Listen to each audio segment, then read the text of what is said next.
couple of things, right? Couple of things. I want to bring your attention back to the events surrounding January 6, 2021. I think it's necessary because we are now in a world where the lies continue to be told by the president, and the MAGA sphere surrounding him are now trying to come up with a way to defend it. You heard it in that statement. He's deploying the National Guard. Okay, so for years, we have sat here on the left and listened to the right try to blame everybody but Donald Trump for deploying the National Guard in D.C. The arguments range from it was Pelosi, it was an inside job, the president offered, et cetera, et cetera, et cetera. It was all bullshit because of what happened yesterday. We've known it was bullshit all along. I just will bring you back to that time, some of the rhetoric that was uttered not only by the president himself, he was president at that time, but people around him and how it got amplified for 4 years. We listened to that shit. Okay? One claim the president made, quote, Pelosi turned down my offer of 10,000 National Guard troops. Trump repeatedly claimed that he offered 10,000 soldiers to secure the Capitol, but Pelosi turned him down, sometimes adding that she was, quote, in charge of security. There was no such order given by Donald Trump. No formal direction, no formal direction for guard deployment was ever issued by him. Pelosi did not reject any guard deployment. She requested help from the Virginia governor and others as the riot was unfolding. The decision to deploy the guard lies with the Capitol Police Board, not with Pelosi. Another quote, Pelosi was responsible for denying security and refused the guard. Again, a baseless claim.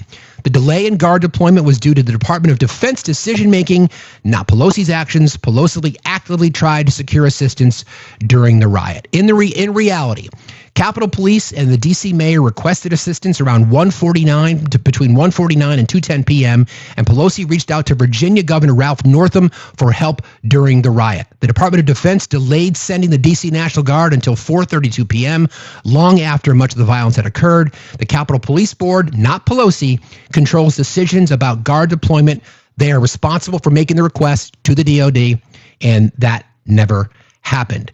So I want to, again, just remind folks of some things stated by the president. Again, I just will play this sound for you quickly because I think it's necessary. And I just want to capture his words because this is what we're talking about now. We are talking about the specifics around the language that he used in his statement yesterday and how we have this entire narrative that we can now explode in MAGA's face and see how they respond. The authorities vested in me as the President of the United States. I'm officially invoking Section 740 of the District of Columbia Home Rule Act. You know what that is? And placing the D.C. Metropolitan Police Department under direct federal control, and you'll be meeting the people that will be directly involved with that. In addition, I'm deploying the National Guard to help reestablish. Okay. So I'm deploying the National Guard. So have things changed since January 6, 2021? He's the president now. He was the president then. He's deploying the D.C. National Guard because he is the commander-in-chief. D.C. is unique. Unlike every state, the mayor does not control the D.C. National Guard. State National Guard's answers to the governor unless federalized by the president. Governors can mobilize their guard units quickly for emergencies. In D.C., the president is the commander-in-chief of the D.C. National Guard at all times. The president delegates most authority to the Secretary of Defense, who typically subdelegates to the Secretary of the Army. The mayor of D.C. can request guard support, but cannot directly activate them. Capitol Hill has its own police force, the U.S. Capitol Police, overseen by the Capitol Police Board, which can request guard assistance from the Pentagon. Here's the timeline. 10 o'clock on January 6, 2021, the day that insurrectionist traitors led by Donald Trump attempted to overthrow our government, just as a reminder. And by the way, the AI tool that Trump launched on Truth Social, when asked what January 6 was, called it an insurrection, because the election was not stolen. Just FYI. Morning of January 6th, 10 o'clock, D.C. Mayor Muriel Bowser, who we'll hear from in just a moment, sends a letter to the Pentagon requesting limited National Guard support for traffic and crowd control, unarmed light presence. Capitol Police leadership knew they might face protests, but did not request guard troops in advance for crowd control inside the Capitol. The early riot period from 1 p.m. to 2 p.m. 1:49 p.m., U.S. Capitol Police Chief Stephen Sun calls House Sergeant-at-Arms Paul Irving and Senate Sergeant-at-Arms Michael Stenger asking for emergency declaration for guard assistance. The request goes to the Capitol Police Board, which must approve before asking the Pentagon. Board approves, and the request is sent to the Department of Defense. Again, the Capitol Police Board, Sergeant-at-Arms from the House, Sergeant-at-Arms from the Senate. They are the ones that can make a request. They can't order, they can't authorize, they can only make a request. Pentagon decision process from 2:30 to 3 p.m. on January 6th. Again, the day that Donald Trump led an insurrectionist traitorous mob in an attempt to overthrow the government because he's a whiny little bitch and couldn't accept the fact that he lost an election. 2:30 to 3 p.m. at the Pentagon, Acting Defense Secretary Chris Miller and Army Secretary Ryan McCarthy discussed the request with Joint Chiefs Chair General Mark Milley. Multiple reports note hesitation over sending troops directly into the Capitol due to optics and fears of escalation after the summer 2020 protests. Actual deployment, 4:32 p.m., 3.5 hours later. Miller authorizes mobilization of the D.C. National Guard, 5:40 p.m., 4.5 hours later. First Guard troops arrive at the Capitol hours after the initial breach. Pelosi and or the Secretary of State has no legal authority to approve or deny National Guard deployment. Her role was limited to coordinating with the Sergeant-at-Arms and urging them to expedite the board's request. The real control points were Capitol Police Board approval, Pentagon authorization, National Guard mobilization. So I guess if there's any good news in this whole process is that we can tell MAGA in regard to that one particular issue to shut the fuck up. Like, again, you can't have it both ways. You can't have the president authorizing use of the DC National Guard. Listen, we had this example in California. He can federalize, again, he can federalize National Guard deployment in states, overriding the governor, although there's some legality there. So we've seen it already once, but here we are in DC, the hub, right? The seat of our power. I'm trying to have it both ways. I don't think so. So here we are. Really, really simple. And I'll say it slowly for MAGA in the back. The president of the United States is the commander-in-chief of the DC National Guard. And they, under our Constitution, has the ability to deploy the National Guard in DC. So here's the thing. Why did it not happen? Why is it happening now and it didn't happen then? Well, let's unpack that, shall we, friends? I think it's pretty simple. People, the insurrectionist traitorous mob that was there on January 6th, 2021, were there in support of Donald Trump's attempt to overthrow the government. And people in DC, the imaginary crime that he's made up, because crime in DC is down 30% over the last 3 years, is precipitously dropped since COVID. And so all of a sudden, we need the National Guard to do what? It's a test drive for martial law, friends. That's what this is, okay? And what the administration wants, people like Stephen Miller, people like Donald Trump, Pam Bondi, Pete Hegseth, Marco Rubio, Kash Patel, what they want is for Americans to respond with violence so then they can justify more federalization of troops. So I don't know. I don't know. I'm not gonna give you how do I want to say this? I don't want to give you directives and or suggestions as to what to do. No, I will, as far as how to respond to this, but they are looking for violence. They want violence because he, along with Stephen Miller and other Christian nationalists and our government, are attempting to just make white people angry. Telling white people that you need to be afraid of everything. You need to be afraid of brown people. You need to be afraid of poor people, houseless people, the BIPOC community, LGBTQIA. We're going to talk about Obergefell being on the chopping block as well. We're going to talk about that in a little bit. So he's just convinced white people to be afraid. And because, in general, the people that he's speaking to are cowards, they're believing it. There is no other reason. There is absolutely no reason to have this much hatred towards people. How have you been aggrieved, white people? How have you been damaged? How have you been harmed? How are you a victim? What are you a victim of?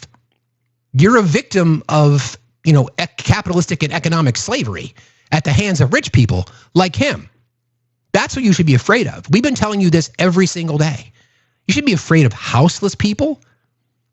As a reminder, roughly 20% of the houseless population in our nation are veterans. And you heard his rhetoric yesterday. If you're houseless, we're going to move you. We're going to violate your rights, and we're going to put you somewhere under the bullshit lie that we want to reform you. No. So he's building a realm in D.C. He is so afraid of being held accountable and having his legacy embarrassed by another potential impeachment and a potential removal and or the 25th, he is going to build a literal moat around himself so that people can't come get him if the time comes to be removed. That's just my opinion. But why are we not talking about crime if that's the issue?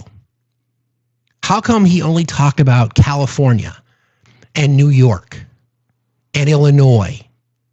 How come he's not talking about Arkansas and Mississippi and Louisiana and Tennessee and Alaska, states with higher rates of crime? West Virginia. How come he's not talking about that?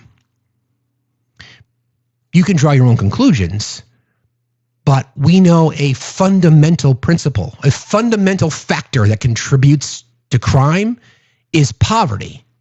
You can find impoverished communities everywhere, and you're going to find higher rates of crime.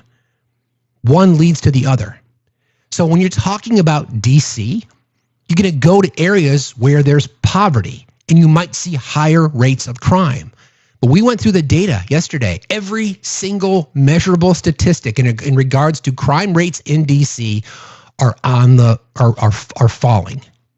And by the way, a lot of the prosecutors and judges that are around DC, the ones that Donald Trump criticizes for letting them out of jail, were appointed by the Trump administration from the first time. So again, why are we not talking about those other states? We know why. Because that crime committed at higher rates, not committed by immigrants, not committed by the BIPOC community. They are committed by people who look like me. Appalachian Mountains of West Virginia, impoverished communities in Louisiana, Arkansas, Tennessee, Ohio, Mississippi, all states that rank significantly higher. How come none of those states were mentioned yesterday? How come none of those states were mentioned? It was only California, New York, and Illinois. How come? Why is that? Oklahoma? How come? I want to just make sure that everybody understands that this entire thing is just another distraction. It is just another distraction because they cannot run from the Epstein files, the Trump files. Okay? Cannot run from it, so they're going to attempt to throw chum in the water. They are in Dem control. You don't even know what you're talking about, Wayne. You don't even know how it works. Again, this is the MAGA talking point, right?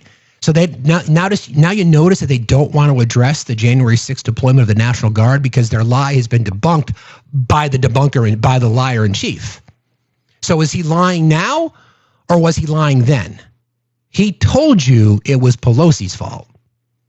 So suddenly he can now deploy the guard? He is an autocrat, okay? Fascist, dictator, he's an authoritarian, okay? There's no denying what we witnessed yesterday, militarizing and federalizing the Metropolitan Police Department and rolling out the National Guard to do what? To do what? To do what? It's an attempt to scare people. It's all it is. It's just an attempt to scare people, and it's working. Because white people are very afraid of what? What are you afraid of? You're afraid of everything. Like you've been told to be afraid of everything. The same people who call themselves free thinkers, like the same people who call themselves patriots, the same people who would say that they want to defend their country, are afraid of everything. It's mind-boggling to me that actually it's not. It just tracks. There's no justification. Just listen to when you hear people talk about they're afraid of immigrants. What's the first thing they bring up? It's immigrants are taking our jobs, blah, blah. You've been told to be afraid of immigrants. They don't commit crime at the rate that white people do. In fact, you're safer in a community of immigrants than you are people who look like me. You're safer from violence. You're safer from theft. You're safer from assault against women in particular. You're safer from assault against children. You're safer from drug use, et cetera, et cetera, et cetera. So yesterday, you got your wish. You literally got your wish. You got what you want. You've got a military state led by the president because of your own insecurities. Like, it's not on me. That's on you guys. You've got to accept that. So a little bit more of that sound from that just crazy press conference. I'm not even sure if crazy is the right word, but here you go. I want to be careful. I don't want to play every section of it because there's just so many things that are just completely outrageous and just bold-faced lies. The feeling that the lies that he was telling yesterday was one of the reasons that our live got taken down, quite frankly. But here you go. I'm going to see Putin. I'm going to Russia on Friday. I don't like being up here talking about how unsafe and how dirty and disgusting this once beautiful capital was, with graffiti all over the walls. It's another part of it, by the way, because we're talking about safety, but we're also talking about beautification. So again, think about that. An American president saying, I'm going to Russia. Well, he's going to Alaska. Now, there's been rumors that he's going to be, taking a step across the Bering Strait and going to Moscow or going to Russia. I don't fucking know. I think he's just dumb. He is complimenting Russia. I'm going to Russia. I don't want to sit around in this squalor. I know Alaska used to be part of Russia. I understand that. I'm leaving the city that's falling apart. This horrible place. You're the president of the United States, and you're telling the American citizens, those that voted for you in particular, because the overwhelming majority of Americans are just like, what the fuck are you talking about? Complimenting Russia while diminishing the United States? Yeah, that kind of tracks with who he is. But this is another bit of sound that I wanted to play for you. We're going to get into that whole thing in just a second, but I want to play this sound because this is the one that really got my attention. He says the police are standing up there in uniform. They're standing and they're screaming at him an inch away from their face. And then they start spitting in their face. And I said, you tell them, you spit and we hit. And they can hit real hard. It's a disgusting thing. I've watched that for years, for 3-4 years. I've watched them. The police are standing, and they're told, don't do anything under any search. So and you can see they want to get at it. And they're standing there, and people are spitting in their face, and they're not allowed to do anything. But now they are allowed to do whatever the hell they want. That's a Trump flag right there. There's images of Metro police officers and DC police officers being beaten up by insurrectionist traitors. I want you to hear that sound one more time. He says the police are standing up there in uniform. They're standing and they're screaming at him an inch away from their face. And then they start spitting in their face. And I said, you tell them, you spit and we hit. And they can hit real hard. It's a disgusting thing. I've watched that for years, for 3-4 years. I've watched them. The police are standing, and they're told, don't do anything under any search. So and you can see they want to get at it. And they're standing there, and people are spitting in their face, and they're not allowed to do anything. But now they are allowed to do whatever the hell they want. Interesting. I just would like to point your attention back to January 6, 2021, because obviously the president is so concerned about police officers being assaulted in D.C. Daniel Rodriguez, convicted of assaulting Officer Michael Fanone with a stun gun, sentenced to 12 and a half years in prison, pardoned by the president. David Dempsey, described by prosecutors as one of the most violent insurrectionist traitors, he received an exceptionally long sentence of 20 years, pardoned by the president. Andrew Taka from Houston, Texas, sentenced to just over 6 years for assaulting law enforcement using bear spray and a metal whip, pardoned by the president. In other notable cases, a rioter used a metal baton to hit a police officer, sentenced to 52 months, pardoned by the president. One individual struck an officer 3 times with a flagpole, breaking it, received 3 years and 10 months, pardoned by the president. A rioter crushed an officer with a shield, sentenced to 7+ years, pardoned by the president. Another rioter attacked Officer Brian Sicknick, who eventually lost his life and then received 6+ years, pardoned by the president. Approximately 1,500 individuals convicted for January 6 offenses were pardoned, including at least 276 convicted of assaulting law enforcement officers. So, again, someone from MAGA defend it. Defend it. You heard his statement. You heard him that he's concerned about police officers being under attack. From whom? A skateboard mob? Juveniles that Jeanine Pirro thinks we should treat as try as adults now? Right? But were all those people Antifa? The 276 people who were convicted, in some cases pled guilty, to assaulting law enforcement officers? Daniel Rodriguez and Thomas Civic, also involved in violence against Michael Fanone, were among those pardoned. Guy Reffitt, convicted and sentenced to 87 months for obstructing Congress and assaulting police officers, also pardoned. Even individuals convicted in connection with Officer Brian Sicknick's assault, like those who sprayed him with chemical irritants that eventually led to the loss of his life, were pardoned by him. And suddenly, we think that he is backing the blue?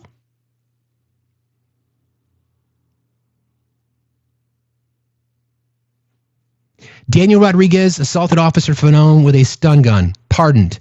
David Dempsey, one of the most violent, pardoned. Andrew Taka, assaulting using a bear spray with metal whip for 6 years, pardoned. Guy Reffitt, obstruction and assault of police officer, pardoned. Officers in Sicknick case, assault with chemical irritants, pardoned. They were pardoned. But houseless people in D.C. who are houseless because of our economic system and for a variety of reasons, those people are violent criminals. What have they done? What has the skateboard mob done? What have people, what have the graffiti artists done that require them to be criminalized and thrown in jail? So what? So they're breaking into cars and stealing stuff? Okay. They're breaking into cars and stealing stuff. Okay. Breaking into cars and stealing stuff happens in rural white communities too. How come we're not talking about that? Theft is a crime. So is beating up a police officer and being convicted of it and then being pardoned by this guy. Care to explain? I'm waiting for it. Those people were unfairly tried. It was politicization. It was the weaponization of the justice system. Blah, blah, blah, blah, blah. Blah, blah, blah, blah, blah. Anybody in here who's MAGA, you don't even have a leg to fucking stand on because you voted for a 34-time convicted felon. So miss me with your bullshit. How does it work? Somebody explain that to me. How is it that, first of all, 2 things, just to recap. Presidential authority, Commander-in-Chief of the DC National Guard, he mentioned it yesterday. He said it yesterday. I am deploying the Guard in DC. So he can do that now but he couldn't do it on January 6, 2021, when insurrectionist traitors attempted to overthrow the government at his request because he lost an election? Wild, right? Funny how that happens. Are you a real American? Am I what? A real American? Yes. Cool. So can you explain to me the difference between, what statements he's made in the past and statements he made yesterday? Well, I can make a statement about how you just told a complete lie about January 6th. Because there was 90% of the MAGA. Wait. What lie did I tell? You said that he didn't take care of January 6th with the National Guard. But yeah, there were people literally standing outside the Capitol building looking at the police officers, asking them, why aren't you stopping? Hold on. Real American. So, no. This is how this goes. The question is really simple, sir. How is it that he could have deployed and he left? Of course he did. Of course he did.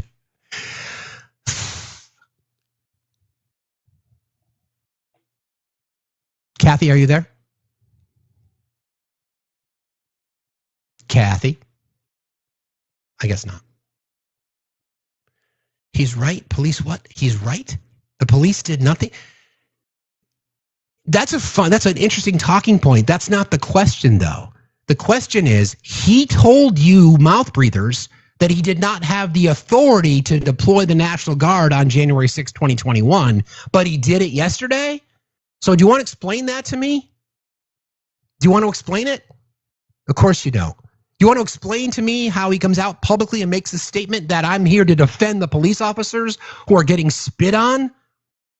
Where is the same anger regarding those that were beaten by flagpoles, sprayed with bear spray, convicted, in some places confessed, convicted of their crimes, sentenced, and then he pardoned them?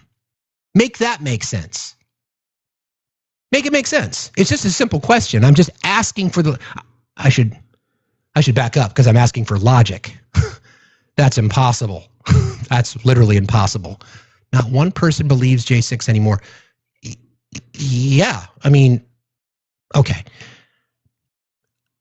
Again, I just, like I said, I don't know if this is a silver lining, so to speak, right? But we can, the events of yesterday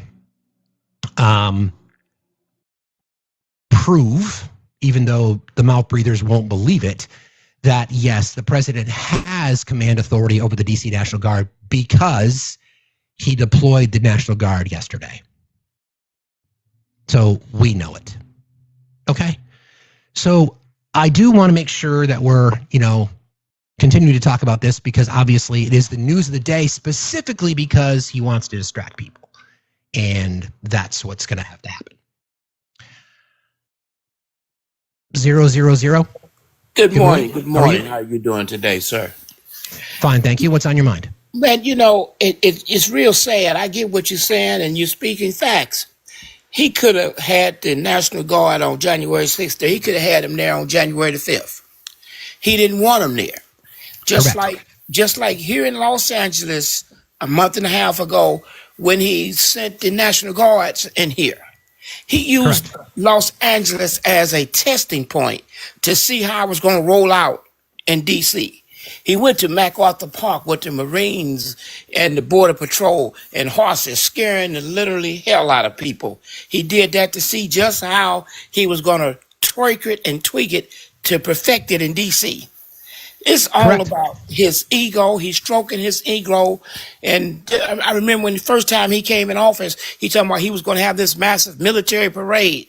They wouldn't let him do it back then, but now he got all of this MAGA and this what they did, that 2025 agenda and all that BS. He's just stroking his ego. He pushing people. He got all these congressmen scared of him because, if I don't lick his butt, I'll be kicked to the sidelines. He's trying to destroy, he's destroying America. And they're letting him do it. They are. Yeah, they well, it's not that they're letting him, they just don't care, in my opinion. There's a difference. Right. But thanks for jumping in today, sir. I appreciate you for being here. All right, thank you. Have a good day, okay? Thanks a lot. Yes, See you sir. later. And it's funny, I'm just watching the comments go by. Like, I'm just watching the comments, and I've invited a couple people. Oh, Nancy Pelosi, the Speaker of the House, Nancy Pelosi. What about? You're so desperate. It's funny. It's comical to watch. You can't have it both ways. Again, there's a lot of brave MAGA in the chat trying to explain to me that Nancy Pelosi denied the request. I'd like you to come in and explain then what happened yesterday. What happened yesterday? How is it that under my authority, in his own statement, under my authority, I am deploying the DC National Guard? Under my authority. Under my authority as the President of the United States. Now, I would be willing to play you the sound again because I think it's necessary. So for those of you, the Kevins of the world who are spamming the chat, I would just like you to listen to what he had to say. The authorities vested in me as the President of the United States. The powers vested in me as the President of the United States. Okay. I'm officially invoking Section 740 of the District of Columbia Home Rule Act. You know what that is? And placing the D.C. Metropolitan Police Department under direct federal control, and you'll be meeting the people that will be directly involved with that. In addition, deploying the National Guard to help reestablish law, order, and public safety. So in addition, so the Home Act is separate. That's federalizing the Metropolitan Police Department. That's separate. That's the federal government within reason having the ability to basically take control of the governance of DC. That is irrelevant when it comes to the DC National Guard because, again, the president has command and control over the DC Guard. You just heard it. In Washington, D.C., and they're going to be allowed to do their job properly. Our capital city has been overtaken by violent gangs and bloodthirsty criminals, roving mobs of wild youth, drugged out maniacs and homeless people, and we're not going to let it happen anymore. Look at this comment. Nancy has more authority than he does as pres. Are you kidding, Tiki? Are you kidding? So again, it's not Nancy. Or it's not Newt, or it's not Mike Johnson. It's the position of Speaker of the House. And nowhere in the command structure of deployment of the DC Guard does the Speaker of the House sit. I can't believe we're still having this conversation, but I'm glad we are because it debunks one of the most bullshit talking points we've ever had. You've even seen it. The mouth breathers in the chat this morning just all freaked out. What? What are you going to say? What are you going to say? You can come up with your arguments that police officers open doors. You can come up with because you don't know what crowd control is. And you forget about the fact that the people who entered the Capitol first were the insurrectionist traitors who smashed windows. You forgot about that, right? Because you claim that you didn't watch the footage that the world watched. You claim that, right? What about Biden? Exactly. He wasn't even the president. So what is it? But what is it? So you're desperate right now. So maybe, so here's some advice. Here's some advice. Maybe you ask yourself this question. And I'm stretching here because it requires logic and critical thinking, which it's probably not even worth my time saying it, but I'll say it anyway. If he could deploy the National Guard yesterday, using his authority granted to him under the Constitution and his authority as President of the United States, I'm using my authority to deploy the National Guard. If he could do that yesterday, why could he not do it on January 6, 2021, or at any time before that? Nowhere does it talk about the Speaker of the House accepting or denying. Nowhere. Explain that to me. Explain it. Explain it. Jamie Jordan, really? Why do you want to protect criminals? Jamie, release the Epstein files. Jamie, release them. Release them. I'm just going to send you an invite, Jamie. Come on up and talk to me. I'm just really curious as to what you mean by that. Like, I don't understand what you mean. Why do you want to protect criminals? What criminals are we protecting? We want people held accountable for their crimes. Isn't that what you want? Who are we protecting? He's pro-crime. He's pro-criminal. Yeah, Donald Trump is pro-crime and pro-criminal. You don't pardon insurrectionist traitors unless you are pro-crime. You don't look for ways to get out of trouble unless you are pro-criminal. Why is he not? Again, I'm asking the wrong people. You won't get it. Or we're not going to take it. Jesus Christ. Exactly. Thanks, Dizzy. So I don't know where, let me rephrase the question. I don't expect MAGA to suddenly come along and all of a sudden have this moment of enlightenment and realize that they've been duped once again, but maybe. There's 1,700 people in here, friends. You guys, thank you all for being here very, very much. Really appreciate you guys. Don't forget about our gifting goal. We're also looking for 20 subscribers to get to our next subscriber level. So if you like what we do here every day, please consider subscribing. Also, the dollar train has been started. Our daily live goal is $173. If you are interested in participating, you can do that. Cash App, PayPal, Venmo, all at Factsstillmatter. Thank you very, very much. Okay, so we're going to talk about that a little bit more throughout the morning because there's just so much to unpack from that just absolute disaster, the autocratic blueprint. And people have been asking me, like, Steve, do you think there's going to be martial law? I mean, I don't know. Like, I don't know. I think this is the precursor. I mean, you can do it in D.C. because there is language in the Home Act specifically about, what powers the president of the federal government, I should say, at the direction of the president. But there is also this test. I want to remind people of something, okay? First of all, there's the Universal Code of Military Justice about how members of the military can deny an unlawful order. Do not have to honor an unlawful order. Now, I don't know if we're going to get to that point, but this is a political civil war, in my opinion. And what I mean by that is we've got this whole gerrymander redistricting battle going across the country, and Greg Newsom basically told Greg Abbott, like, back off. If you don't do this, we won't do this. And I'm like, Gavin, shut the fuck up. I want you to do it anyway. Stop. I want you to do it anyway. I want you to do it anyway. So we've got this political civil war that's happening, right? You've got people in our government that are denying or basically stating that they don't think women should have the right to vote. So you've got that. What the administration wants, especially with people like, let's see if I can find the sound from the Crypt Keeper. I mean, Stephen Miller.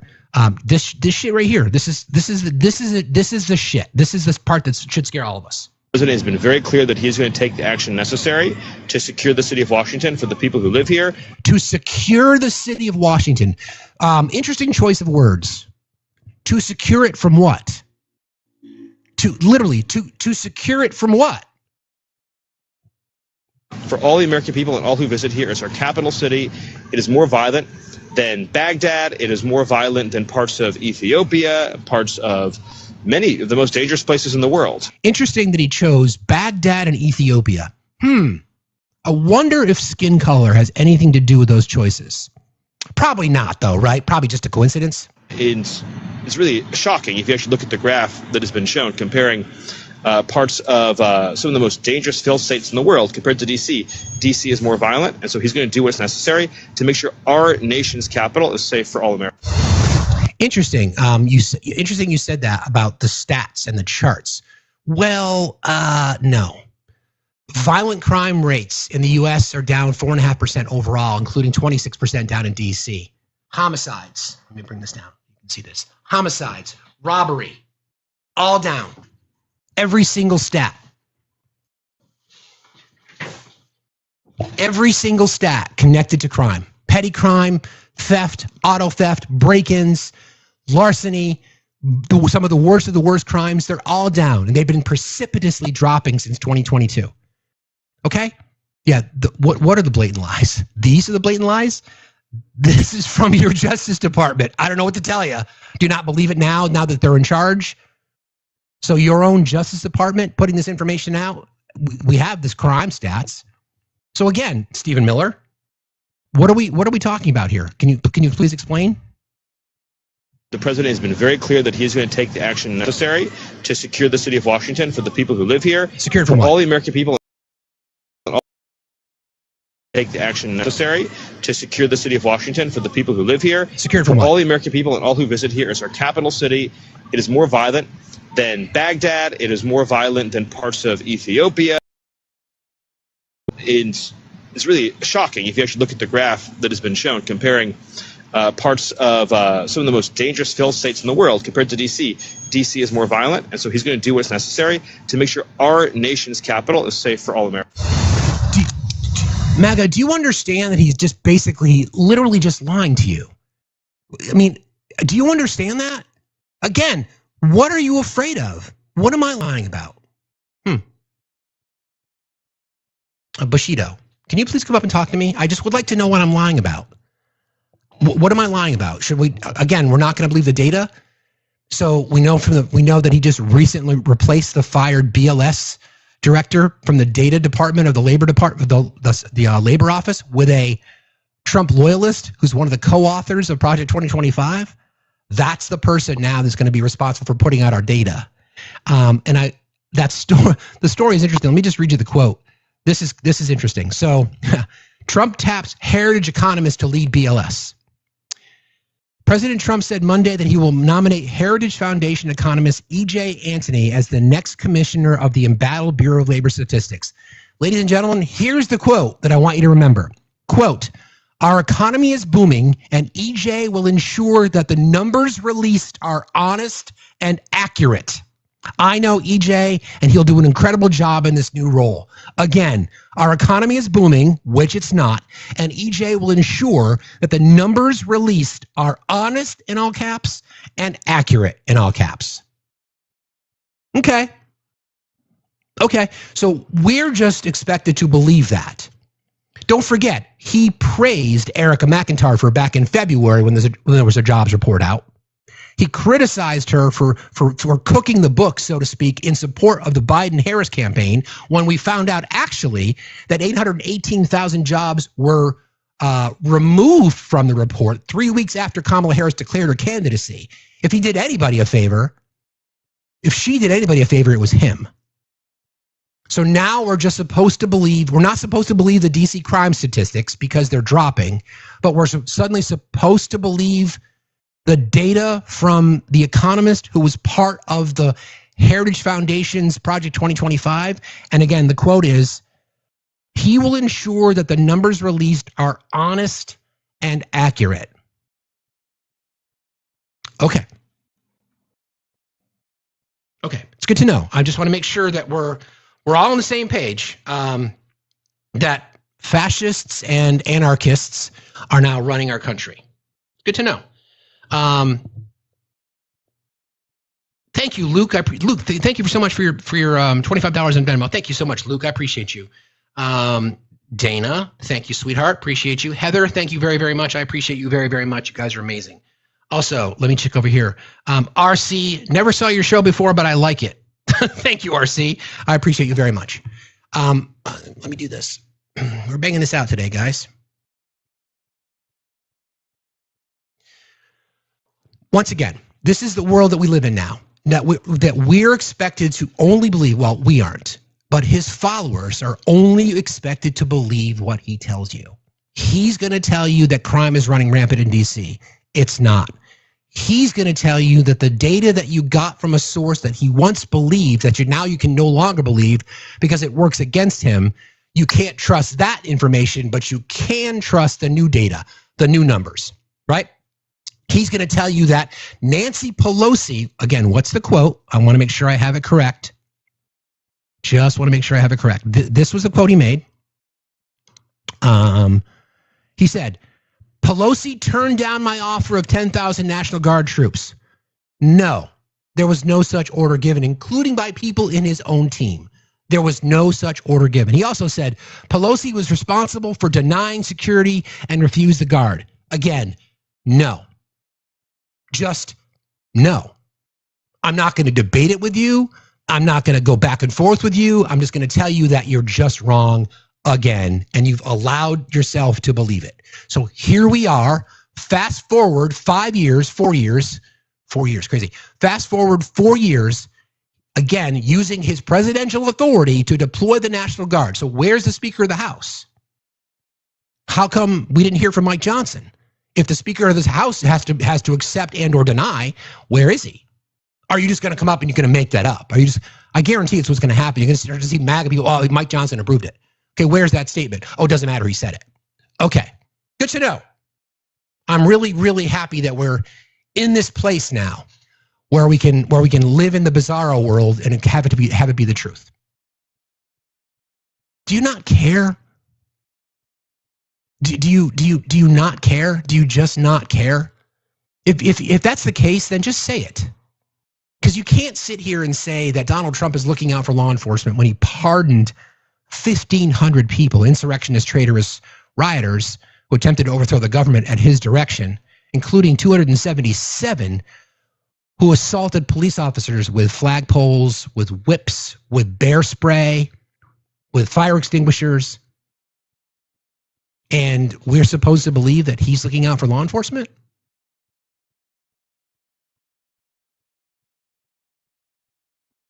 Make it make sense. It's all we want is transparency and accountability. That's it. It's not really that hard. It's really not complicated. It shouldn't be that complicated. It shouldn't be a stretch. It should just be, okay, you can't have it one way and then not the other. And you know what I think is interesting is he's spitting in your face, MAGA.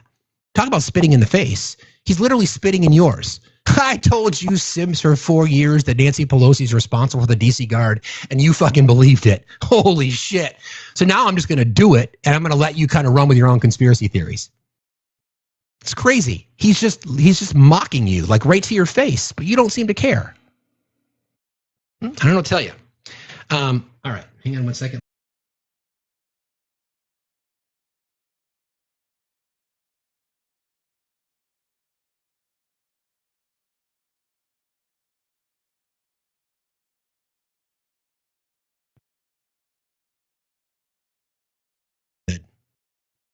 Here we go. The center of crime in DC. There it is. Gold embossed. Tricked out with ornate stylings to make it look like an old casino in Reno, Nevada that also served as a cover-up operation for a house of ill repute, because that's what it looks like. This is the center of crime in DC. Hearts in the chat for our friend Legend, please. It's Gregory, in case you don't know. Seriously. Seriously. Like, all we want is an explanation. Where is the data? We have it. We know violent crime is down. I was in Barrister's Live last night. It was good to see him. He might pop up at some point this morning too. And there was a gentleman who admitted that he wasn't paying attention. And then he was trying to say, well, I really care about those businesses. About the businesses. I was kind of pressing him a little bit. I'm like, okay, what about businesses in areas that are being, in high crime areas? A lot of it's related to poverty, break-ins, grand theft auto. Why are we not addressing that? We know that on national averages that crime is down. We know that, right? Got some data for you. How come we don't talk about Alaska and Arkansas and Louisiana and Mississippi and Tennessee, who dominate the top 10 in all crime statistics? By the way, you can make a corollary between those crime stats and poverty. How come we're not talking about those states? How come it is that we know that crime rates in red states, now the MAGA's going to use the city argument, it's because you don't know anything. No, they don't, liar. Patrick, you just called me a liar? You're out of the throuple, Patrick. You literally just called me a liar. What am I lying about? Alaska, Arkansas, Louisiana, Tennessee, Mississippi in the top 10 in crime. I don't know what to tell you. Again, do you not believe that data? Is it only the blue states? Red cities, blue cities, because the bulk of our cities in our country are blue because the metropolitan areas tend to vote more Democrat because they care about infrastructure, they care about advancement of their society, right? We know that. And the right's argument is, well, hell, look at the crime in all those blue cities. Well, blue cities are governed by red state laws and vice versa.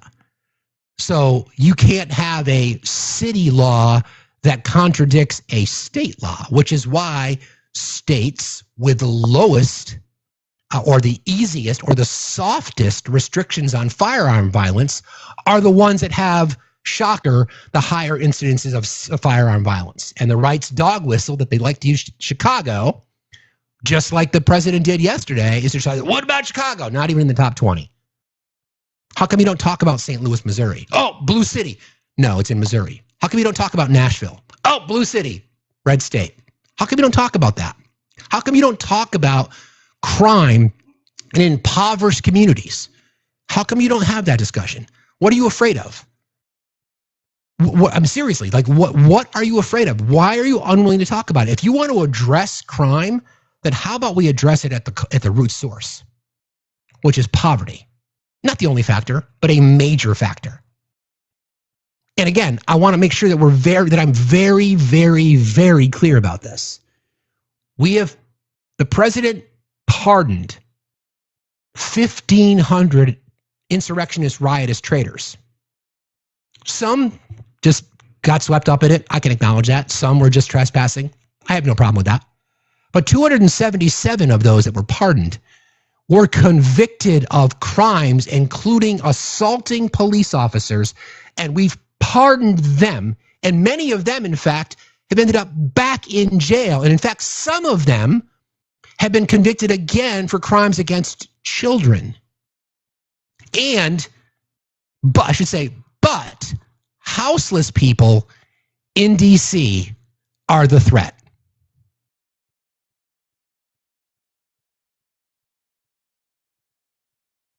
And the right loses their mind because Joe Biden pardoned his son. Listen, if you want to have an earnest, sincere conversation about the president's power of commutation and pardons, I'm happy to have that. I don't think it should be unlimited. I just don't. I don't think it should be unlimited. I think there needs to be something there, whether it be capital crimes. Maybe you can't pardon somebody who's sentenced to over 20 years. I don't know. But there's no way. Again, the right loses their argument. If you want to say, "Oh, president pardoned his kid," well, Donald Trump pardoned his son-in-law's father. Donald Trump pardoned 277 convicted felons who beat up cops. Donald Trump pardoned one of the biggest drug dealers in the world, Russ Ulbricht from Silk Road, et cetera, et cetera, et cetera, et cetera, et cetera. So you can miss me, because my suggestion to you, MAGA, is don't even have the conversation about pardons, because you'll make yourself look stupid. Well, enough said. Yeah, and he hired a J6er. That's right. Exactly. So I just want people to realize what it is that we witnessed yesterday. That was autocracy. That is a dictatorship. I am going to take control of DC. Now, there's debate about the home rule, and there's a 30-day interpretation that Congress ultimately has to step in because it can't be permanent. Congress does have the ultimate legislative authority to either support and or deny the president's ability to do that. We'll see what happens. Okay. I now want to hear from Muriel Bowser, who is the DC mayor, who I want to hear from more often because I just really, really like her. So this is her response to everything that we witnessed and saw and heard yesterday. Yeah, a lot of people are seeing this as the first step in an assault on home rule, which the president has threatened. He's been making these threats since last year, and now he's carrying through with them. There's no reason to believe he won't go further. What do you say to the president about his threats to bring the military, not just the National Guard, but the military in? We don't, I think I speak for all Americans, we don't believe it's legal to use the American military against American citizens on American soil. I'm not a lawyer, and but I think that's a fairly widely held fact. And so, but we've seen them move, I think, active military into California. So it's a question. We've seen active military on the borders of DC some years ago. And we don't believe that our military should be used against American citizens. Yeah, neither do we. Posse comitatus. Neither do we. Again, like, I'm trying to square this. Like, I'm really trying to be like, okay, so then what's the talking point? Because that's what I look for. Like, what's the talking point going to be now? And all MAGA is doing, led by the right-wing echo chamber, is to say all of the crime in D.C. The president is doing us proud by cleaning up the crime in D.C. They don't want to talk about their absolute hypocrisy connected to that. Their absolute hypocrisy. They don't care. They do not care about the perception. They know they're full of shit. They're doubling down on it. And they've got millions of Americans that have said, oh yeah, all the crime in D.C., all of it. What about Biden's crime? Joe Biden's still out there committing crimes, even though he's in a wheelchair and can't walk straight. He's a mastermind. He's a global criminal warlord who's the smartest criminal of all time, but yet he can't even put a sentence together. Do you understand how dumb you sound when you talk about like that? You talk about that shit? It's just like, don't. Anyway. Okay. Do I have something else? Do I want to talk about in that particular topic? There's so many things that I could talk about here. I just want to remind folks that coming up at 11 o'clock, I'll be joined by a gentleman by the name of Dr. Will Boyd. Dr. Boyd is running to be the governor of the state of Alabama. It looks like Tommy Tuberville might likely be his Republican opponent, but that interview will happen at 11 o'clock this morning. So please stay tuned for that as we discuss more and more about how we fight back against democracy. So then the question is that we get asked, right, or I've been asked, is like, what's next? Now people want to say, oh, it's DC because he can. Well, I want to bring you back to a press conference that he had in July of this year, okay? This was from the Oval Office. If a communist gets elected to run New York, he's referring to Zohran Mamdani. He still refers to him as a communist, even if he doesn't know what communism is.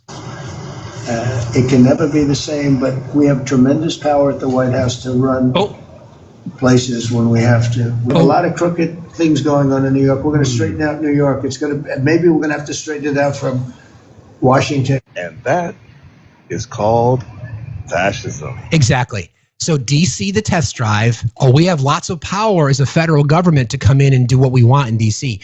Hey, MAGA, I've got 2 words for you. States' rights. Don't states have the ability to govern themselves? You see, when every single talking point that you've used, every single one is literally now, how are you going to process it when the president contradicts the things that you believe because he told you that? Right? He told you that. If it's states' rights for abortion, reproductive health care, then shouldn't it be states' rights for how they want to govern? Shouldn't it be a states' rights for how they want to draw their congressional maps? Shouldn't it be states' rights to decide how they want to appropriate or discuss and address firearm violence? So if states' rights, so if the state of Connecticut decided that, you know what, we no longer authorize firearms to be used anywhere in our country or anywhere in our state, are you not okay with that? Because if the federal government, based on Donald Trump's own words, can just come in and take over New York, then that wouldn't mean states' rights, right? So somebody want to explain that? You can't. So we got you, is my point. Okay. A few other things here.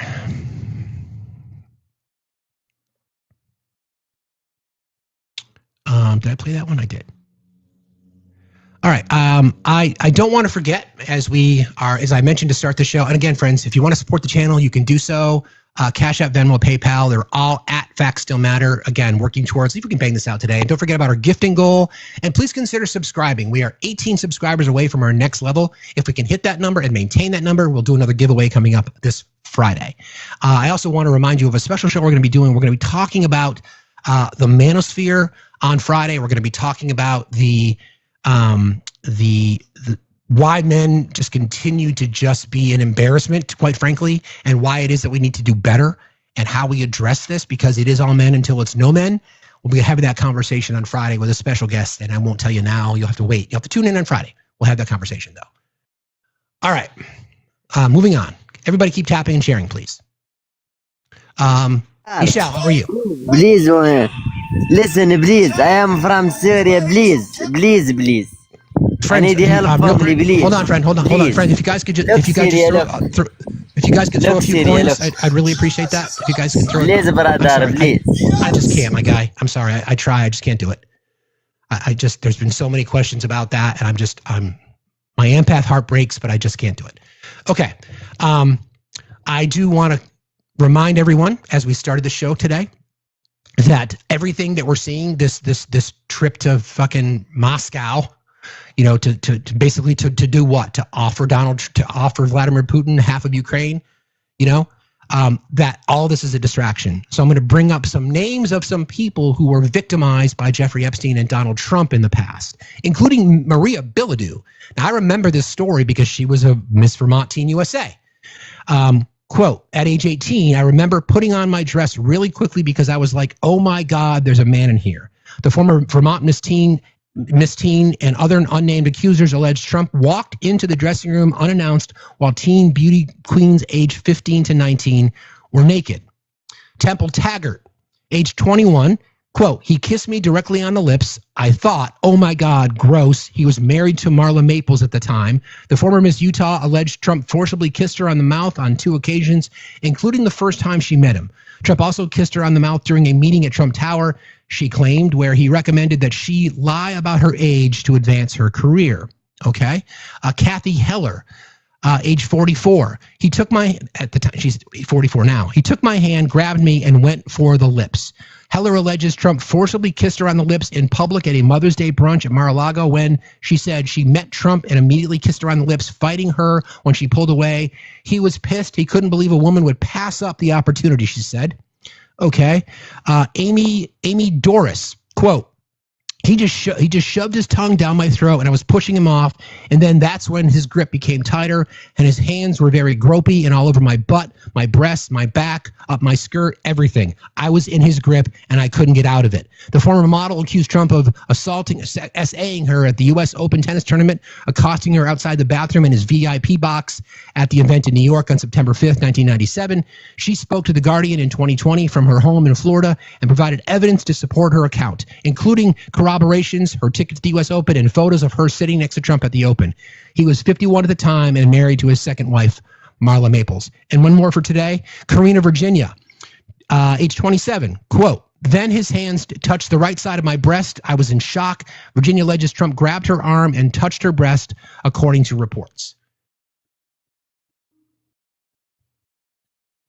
But everybody else that's on the Epstein list, everyone else that's on the Epstein list has committed crimes against children, but not him. Everybody else, they're all responsible.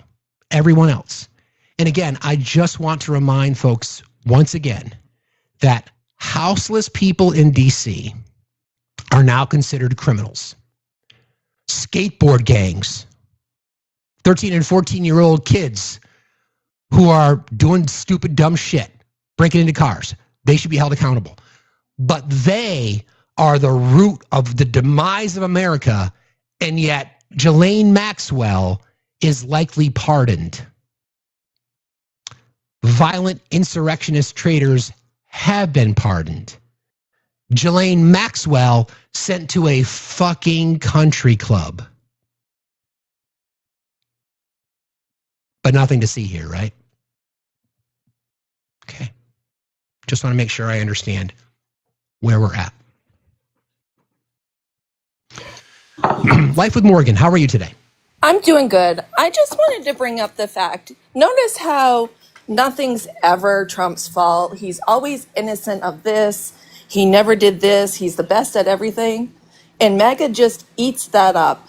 Imagine if they actually could just believe that their God King, whatever they want to call him, actually is a horrible person. Well, that would require critical thinking, don't you think, Morgan? Yes, that's very true. Everything that is going on, and they still defend him. They're the party of pedos. They love to support them. As we can see, how many Republicans lately have been charged with child crimes? Yeah, there's a whole website It's dedicated ridiculous. to Republicans who have committed crimes against children. Yep.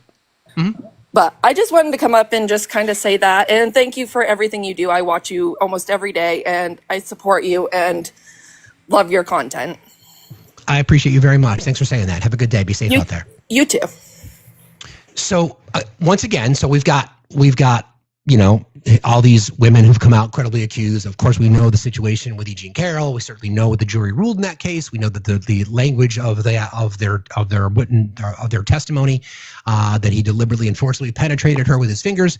We know all that happens, but again, that's just fake news, Macca, right? So all the other 24 women, this was long before he ever entered politics, long before there was weaponization of the government back in 1997, 1994, 1998, 2000, long before any of his political aspirations were out there. All those women are lying too, right? I will say this again. If we could just believe women, it would help solve so many problems. So many. Why is it so hard for people to do that? That's what I want to know.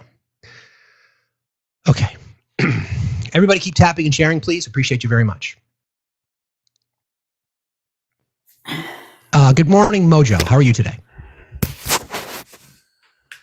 Mojo, are you there? Mojo, are you there?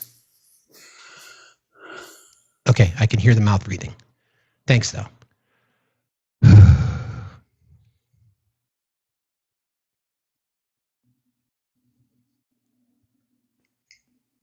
Nanny, how are you today?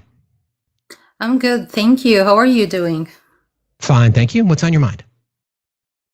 First of all, just excuse my English because it's my third language, but I will do my best. No problem. Thank you. I just viewed a video made by someone lived in Europe, and it was so scary to me. He was thinking that if the people move in the US and the protest if they can defeat us and do whatever they want to do, it's a global message to every country, every continent that the far right will be more powerful and people cannot do anything. Because they will say if the people in the biggest country in the world with all their, power, education, training, whatever they have, the government could defeat them. What will be the case if people in other weaker countries try to do? And also he pointed that the war in Ukraine has stopped. No Gaza issue these days. Why? Because they want the whole world eyes to be on the US to watch what's going on and to see people defeated. That's a very good point. No, it's a very good point. I appreciate that. And by the way, your English is fantastic. You speak better English than a lot of Trump voters. So thank you very much for that. You're absolutely right. I mean, everything is a distraction. I mean, that's part of the, we know we've got statements of Donald Trump telling Bibi Netanyahu to finish the job in Gaza. We know that's happened. We know that there is just this, don't pay attention to the data because it looks bad for me. So I'm going to lie to you about it. Don't pay attention to anything. And you're right. There's so many other things that are happening in the world that are much more important than Donald Trump's, narcissistic tendencies. But we have to cover it here because it is the country that we live in. And I'm sure you understand that. Hopefully we can do something. Hopefully, I don't know, but I moved to the US like 9 years ago. Now I'm a citizen. I keep thinking, thank you so much. I keep thinking, where should I go? Where should I take my sons and leave this country for? If it's going to be worse in other countries, I don't know. Yeah, no, I understand. A lot of people have to going to come to some hard decisions, and I respect it. And personally, I think part of it is a strategy. I really think that the Christian nationalists that are now in charge of our government, again, the Secretary of Defense does not want women to vote. Let's be real. I think that's part of the strategy. They feel like they can continue to just throw a bunch of stuff in the water that's controversial, that's just hate-filled, and that people will just become exhausted and then not participate or leave. And I think it's by design. But Thank you for jumping in today, Manny. I appreciate you very much. Welcome. Thank you. Have a good day. All right. You too. So sorry, I didn't mean to cut you out there, but it's I don't know if it's a strategy or whatever you want to call it. I don't know. But we've got some new data that just came out this morning regarding the CPI. I haven't listened to this yet, but I'm going to play this for you. And here's what I was looking at: 3.1% on the year-over-year core. Definitely hotter than expected. Well, it's hotter than the rearview mirror at 2.9. 3.1 would equal February. The high reading of the year was 3.3 in January, and that was the highest since May of last year. If I look at the data on a month-over-month basis, exactly as expected. If I look at the year-over-year, obviously we got a little bit warm on the core. Now, April. Interesting, right? So inflation up again. Shocker, because of the tariffs are starting to hit. Shocker. Really, really interesting. Funny how that works out. And actually, there's a statement from Taco, because he can't follow through on anything. I have just signed an executive order that will extend the tariff suspension on China for another 90 days. You know why he did that, friends? Because he saw these numbers too. All other elements of the agreement will remain the same. Thank you for your attention to this matter. Donald J. Trump, President of the United States of America. Taco. Another extension. Don't forget, I've mentioned this before. Every single month since inauguration, he's threatened Vladimir Putin with increased sanctions. And then every single time Putin says, yeah, whatever, and Trump never follows through. Taco. I have just signed an EO that will extend the tariff suspension on China for another 90 days.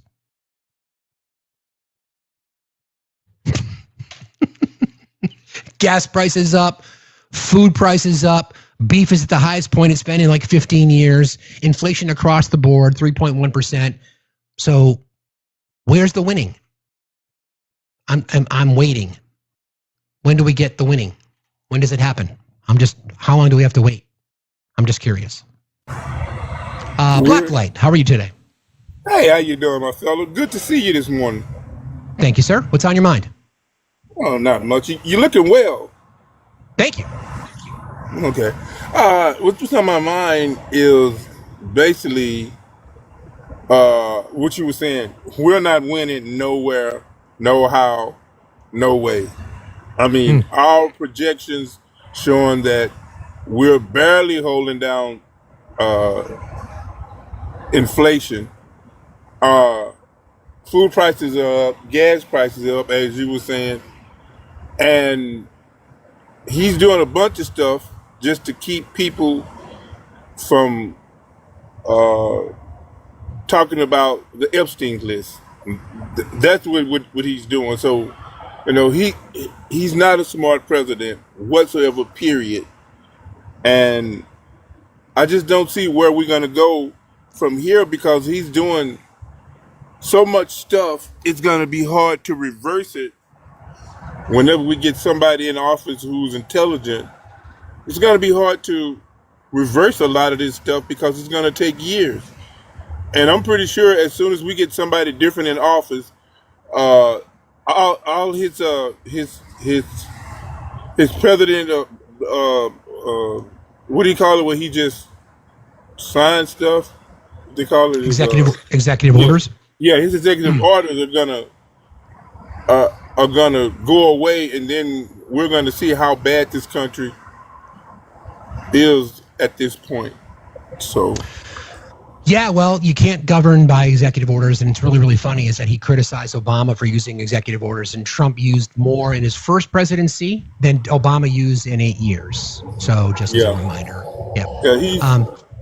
Yep. That's all I wanted to say. I'm not gonna. Thank you, brother. I got a train passing, but that's all I wanted to say. You have a good morning. I appreciate you. You too. Me. Thanks a lot. See you later. Yeah. Again, I don't know. To his point, we're going to talk about that. We are going to talk about the recovery of our country, because that's going to be necessary. We'll get there, but first things first. Good morning, Dave. How are you today? Good morning. Yeah, my name's Dave. I'm from California. Just wanted to say that, you know, like to me, I think Republicans, we're all about deconstructing, deregulation, And in order to do that, you got to fire a bunch of agencies from the government. You got to give the rich a bunch of tax breaks, screw the poor over, you know what I mean? And that's exactly what Donald Trump's doing, so that's how he's winning, bro. He's deregulating by firing agencies in our government. Do you think that's a good thing? You think it's a good thing? Oh, no, I'm totally against it. I'm just okay. telling you I was how confused. he's winning, you know what I'm saying? Like, he's cutting Medicaid, he's cutting medical stuff for our vets who fought for our country and our freedom. And he's starting to attack Obama to try and take away from his little pedophilia thing that he had going on with his good old Careful buddy with our words. Careful with our words there, bro. It's all right. TikTok knows what I'm talking about. And, I know what you're talking. I know what you're talking about too, but we can't use words like that on TikTok. Gotcha, bro. Sorry about that. And also, you know, like, he's a job creator in a sense that now anybody who's been convicted of felonies can come out of prison and be like, yo, dude, I'm running for president. Donald Trump was convicted of 34 felony counts of fraud, and he's president, so I can be president, you know what I'm talking about, and make millions like Donald Trump did, selling so-called real estate at such a high price. I wonder what he's really selling, right? It makes you wonder. Yeah. And then, like, he's got time to play golf and suck on Elon's toes, so I don't understand where is he doing his job as president of the United States of America with Elon's big old fat toes in his mouth. Elon's kind of got hobbit feet, don't you think? But don't really care about Elon's feet. I care about democracy and the rights of others. Anything else, Dave? Yeah, I'm still going, dude. So I'm kind of wondering. I think you're good, but thanks though. I appreciate it. Just real quick, let me just do this. TikTok. It is our intention during these live broadcasts to only provide fact-based information to the absolute best of our ability.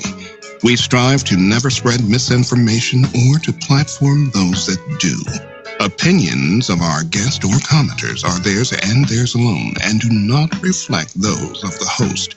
Hate speech is not allowed, and we are diligent about policing it. This platform is for educational purposes only.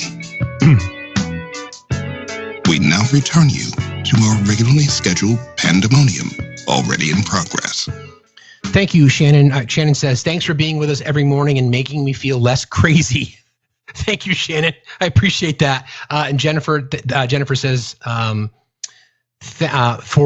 doing what you do. Thank you, Jennifer. I appreciate you very, very much. A lot of people in here today, friends. If you could maybe help us get to, could we get to 1 million likes today? Maybe we haven't been there. So maybe today's the day. Who knows? Monster, how are you this morning? Good. It's been a while. I'm happy to see you around again. What's on your mind? A lot of things, but honestly, right now, the one thing that's been worrying me the most is, and I'm not trying to like make like a giant sob story or anything, but honestly, I'm just kind of worried about my folks right now. Consider the about fact that, yeah, because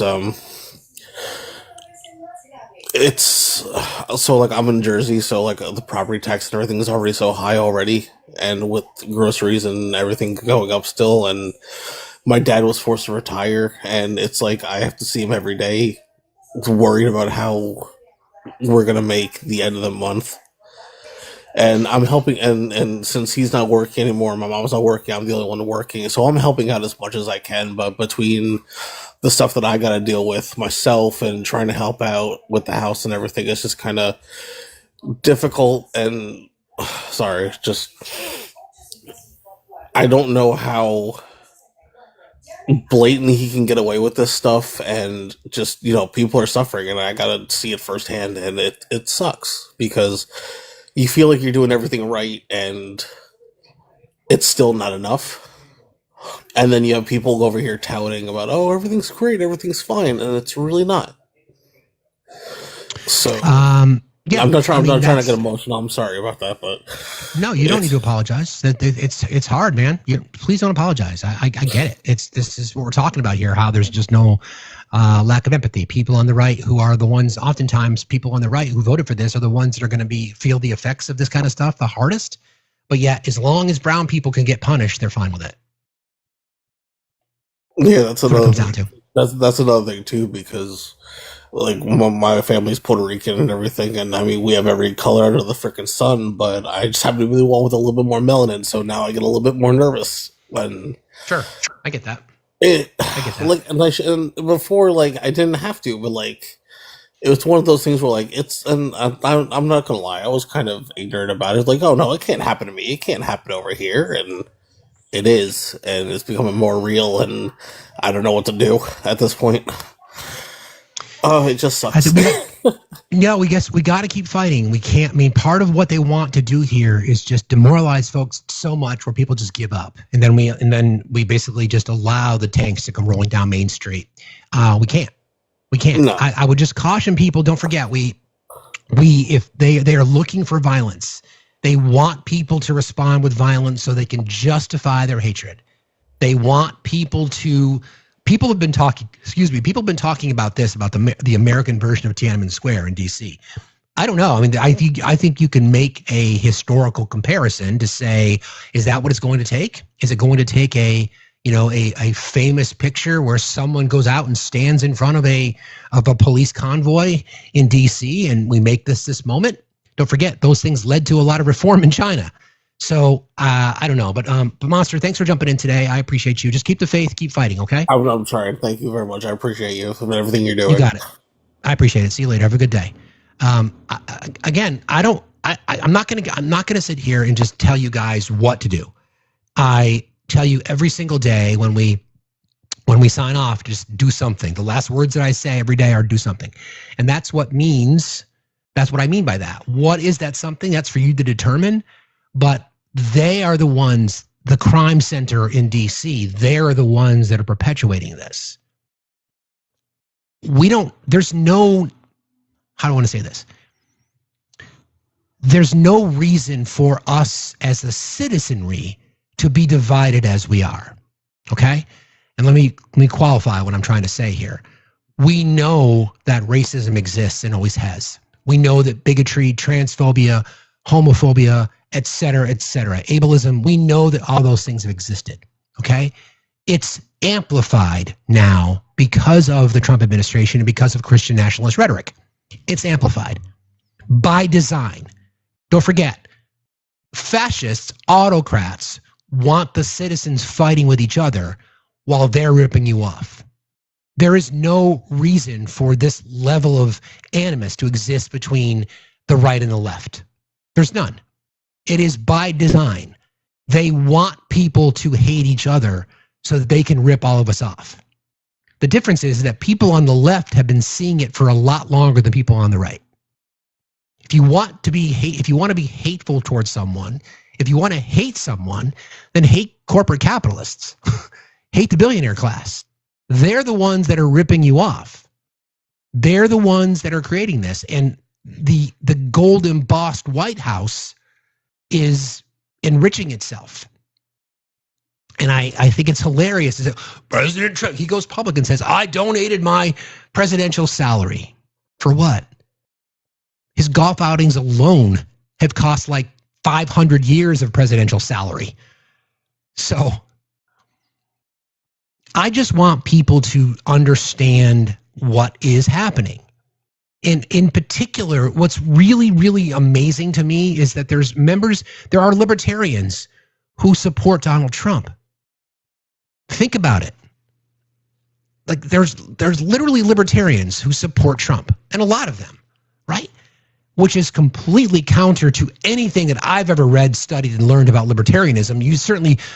Donald Trump would be the last person you would ever vote for. The last person. So then are you trying to distance yourself from traditional politics by claiming you're a libertarian? Does that give you an excuse to hide from your racism and your bigotry and your misogyny, et cetera, et cetera, et cetera? Libertarians don't want government intervention at all. Like, leave the fuck alone. We did in our mod chat, we did a political spectrum analysis, and all of us were raging liberals for sure. But so much so that we tended to lean towards libertarianism. Like, we just don't want the government telling us what to do. So here we are, the free-thinking MAGA cult, people who would just espouse their desire to not be led around by the by the nose ring or other kinds of rings, wink, wink, nudge, nudge, and yet they're now cheering on the federal government taking over D.C. and then other cities as well? You can't square that. You can't square it. There's no way to square that because it contradicts your entire argument, which is why we got you. Donna, how are you today? Donna, are you there? Donna? Must have been a tapping experiment. Yes, I'm the liberal in your pocket. Yeah, you're right, shiny happy people. So just a couple of other things. And again, just as a reminder, coming up at 11 o'clock, going to be joined by this fine gentleman, Dr. Will Boyd. Will is running to be the governor of Alabama, and I've been in contact with his team, and I'm looking forward to the interview, so please stay tuned for that. We'll talk for probably an hour or so, but that's coming up at 11 o'clock today, and I just want to thank Will and Elizabeth in particular for their trust in me to do this. I'm looking forward to it. So that'll be coming up at 11 o'clock. Because that's kind of what we also want this platform to be about, is highlighting candidates, highlighting whether it be state house races, gubernatorial races, Senate seats, House seats, et cetera, et cetera, et cetera. Okay, so I want to shift gears a little bit just to kind of talk about this whole 11 Eastern time, so in an hour and a half. This whole redistricting fight, and it's really interesting to watch, I got to tell you, because there are legitimate criticisms of both parties for gerrymandering. The fundamental difference, though, is what the right is doing is between the censuses, as we discussed. So don't forget, the president now wants to order another census to be done. He can't. It's not going to happen. So that's, again, more just distractions for people to avert their eyes from the fact that he's up on the Epstein list. Greg Abbott has been doing the rounds, and he doesn't have a lot to say in this regard, although he never does. But I've got some interesting data on Texas that I'm going to get to in just a second. So he was being interviewed by Jake Tapper. This is just a wild interview. So just listen to how he answers this question. This is crazy. What's unusual about this is that you're attempting to do it in 2025 as opposed to waiting till the end of the decade, as normally is when the redistricting takes place. You've explained the Supreme Court decision that led you to do this. But what's going on, obviously, is not happening in Texas. It's not happening in a vacuum. We have Democrats in California and New York and other states saying, well, if Governor Abbott does this in Texas, we're going to add 5 Democratic seats. Are you not worried at all about a redistricting, gerrymandering arms race going on? And theoretically, is it not just better for voters to be picking their politicians instead of politicians to be picking their voters through gerrymandering? Well, to be clear, just listen to this non-answer. All those big blue states, they've already gerrymandered. Look at the map of Illinois. Look at the map of California, New York, and Massachusetts, and so many other blue states. Hang on one second. Let me while he's talking about something on the right, they've attempted to say, look what Democrats did. This is in Texas. Okay, look at that. So that's in Texas. Map drawn by Republicans, Greg. Just FYI. They gerrymandered a long time ago. They got nothing left with regard to what they can do. And know this, if California tries to gerrymander 5 more districts, listen, Texas has the ability to eliminate 10 Democrats in our state. We can play that game more than they can because they have fewer Republican districts in their states. Okay. And then in that same interview, he wanted to remind, again, if you're talking about preservation of democracy and you're talking about making sure that there's representation, and you're talking about making sure that the citizenry is represented in your state, Greg, then how do you address this? Your state had a congresswoman, Kay Granger, who tragically developed dementia. And then in the middle of her, I guess, second year in office, in her final term, she and her family just checked her into a dementia center in Texas, and nobody represented that congressional district for like 6 to 8 months or something. And I don't recall you saying anything then.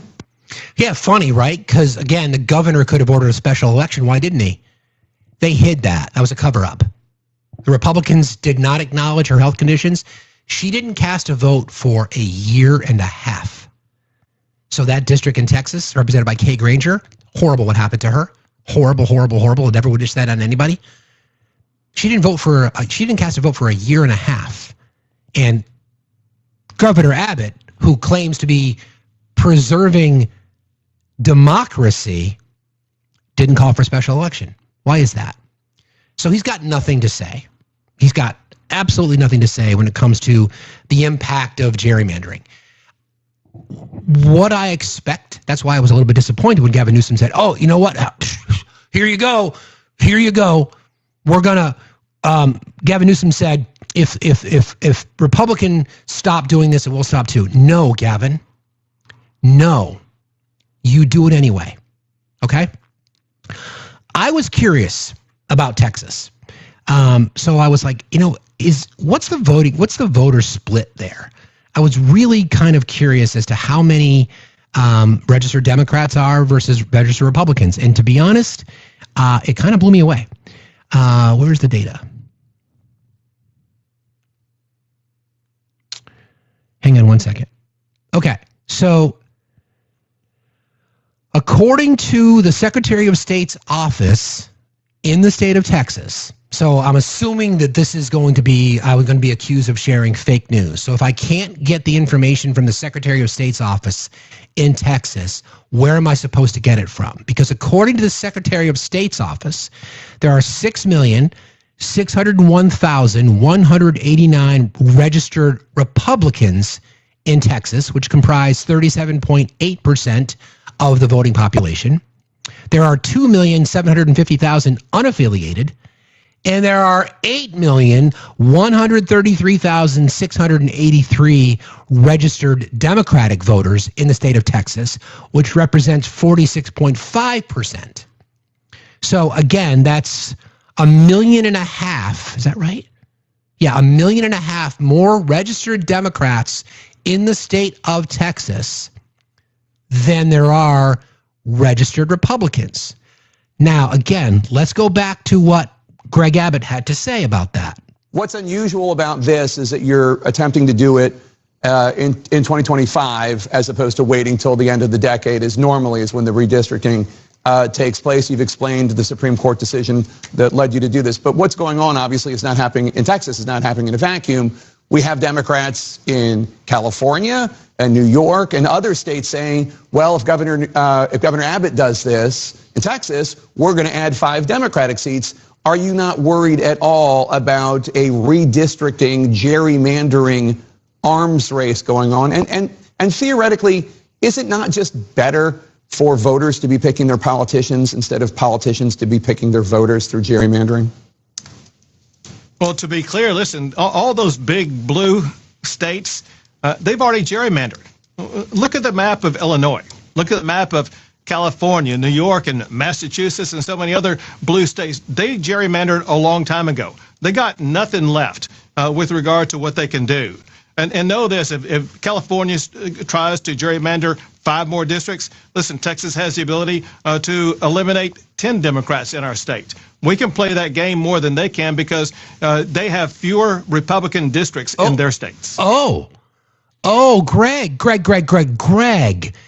If you're talking about representation of your voters, there are more registered Democrats in Texas than there are registered Republicans, Greg.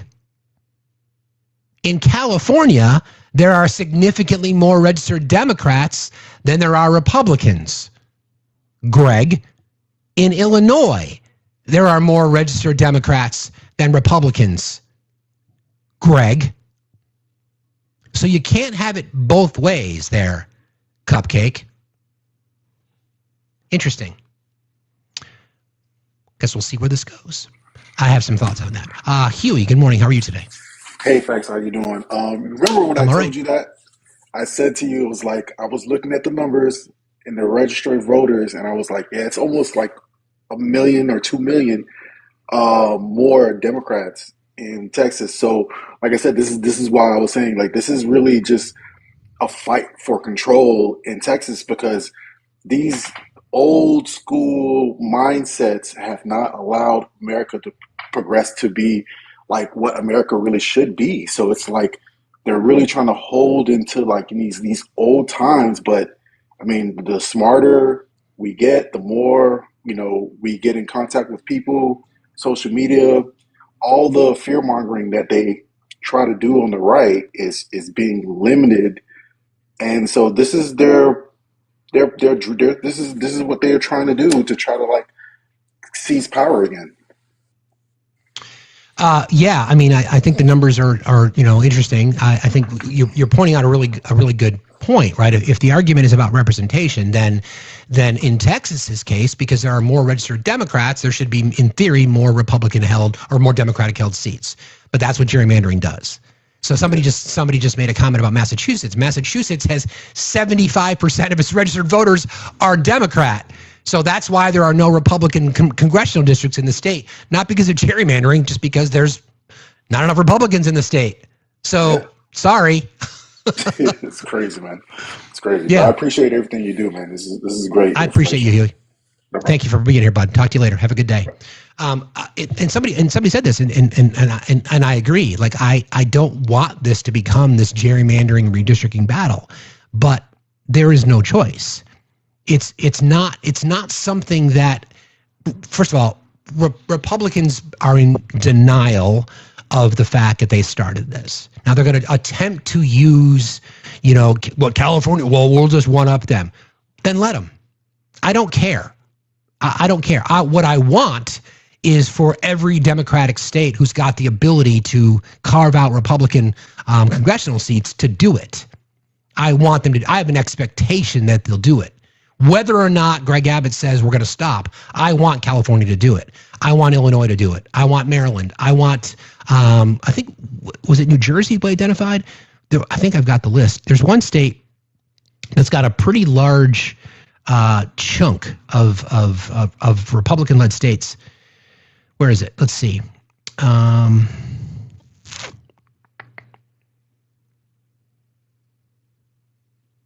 New York has 26 total seats, 7 are Republican. And actually in Michigan has the trifecta. Michigan has the governor's mansion, the state house, and there are actually more Republican seats in Michigan than there are Democrat seats. So my expectation is that they're going to fix this. And I have not even fix it, as in rig it. Rig the damn election. Do it. And then once you get power, I want to outlaw gerrymandering. No more. Every single state subjected to an independent third party who draws the maps. Seriously. I have an expectation that that's what's going to happen, and I will not relent until it does. So if you live in California and you are concerned that this is going to happen, I would suggest that you contact the governor's office and said, I don't want you to stop just because Texas does. I want you to continue to carve out more Democratic seats so that the House majority can be 35, 40, 50 points. I don't want that. Okay? Or I do want that. All right.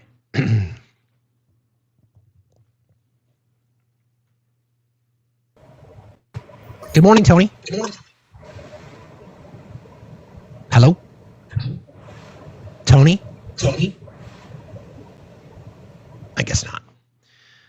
All right. I do want to shift gears a little bit, just because everybody, please keep tapping and sharing. I appreciate you guys. We're at 400,000. We should easily be able to hit 1 million likes today, guys. I'd really appreciate you all for tapping and clapping. Don't forget, there is a gifting goal. And don't forget about subscribing. We are like 12 subscribers away from our target. So appreciate you guys. Help us get there. Let me just bring up one more guest, and then I'll switch topics because I want to talk about Obergefell because it's on the chopping block. The Yafta. How are you doing? Fine. How are you today? Thank you for what you do. Today is my first day listening to what you're doing. Thank you for having this kind of independent, call it journalism information outside the mainstream. I have one question. As much as I can say what Trump is doing is hateful and wrong, but how can he get so many people to follow him. My biggest worry, I'm hoping when midterm comes, with all this anger that we see, people are really going to go and vote and do the right thing. But if during the midterms, if everybody end up giving still the Republicans all the seats, then it's no longer just about Trump. Trump is just being a mirror for how Americans have turned or are becoming or wanting to be. So it's just, I see so many people telling me that they hate him, but when it comes to voting time, I fear, I hate to say it, whites, but who feel threatened by people like me or other things, like just going, yes, I like you, I don't like Trump, but at the end of the day, I'm more threatened. My wetness is going to be taken away. My right is going to be taken away in some level, unfounded fear. I'm more worried about those at least who come directly and say, I vote for Trump. At least I see where they stand. But for the white people that still say, I hate Trump, but when it comes to voting time, are still going to vote for him or the Republican ideology. Yeah, you touched on a lot of things that I think are really important. I think the most of us have been paying attention to this for a long time, is that people at this point, people who are still voting for Trump, I think I break it down like this. I think there are 15 to 20% of Trump voters, say 20% of Trump voters, that are hardcore MAGA, that no matter what he does, they will still support him.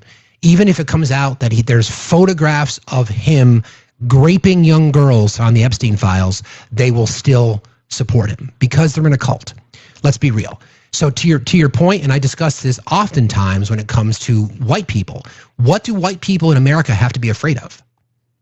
They're told to be afraid of people like you, sir. They're told to be afraid of immigrants. They're told to be afraid of the LGBTQI community. They're told to be afraid of the poor.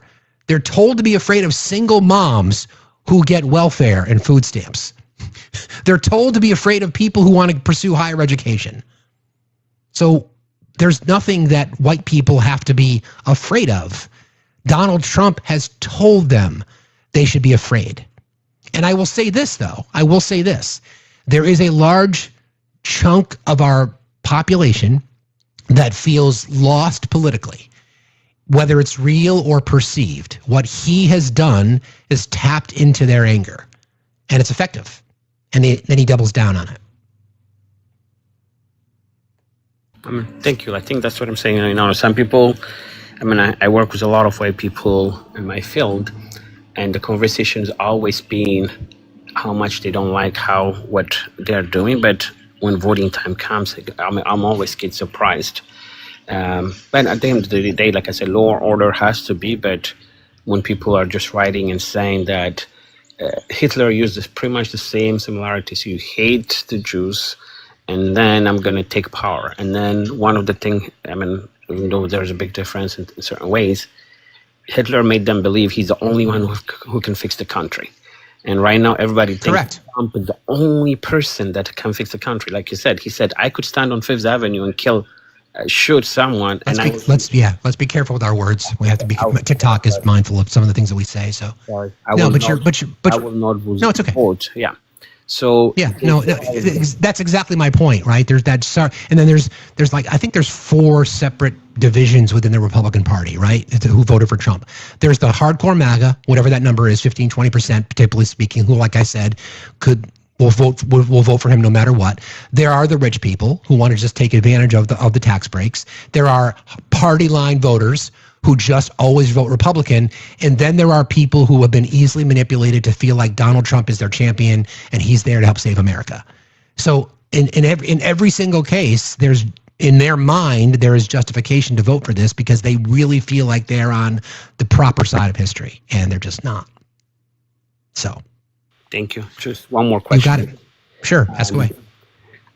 I think a lot of time Republicans win because a lot of people, I would say, don't really vote in the midterms or the smaller elections.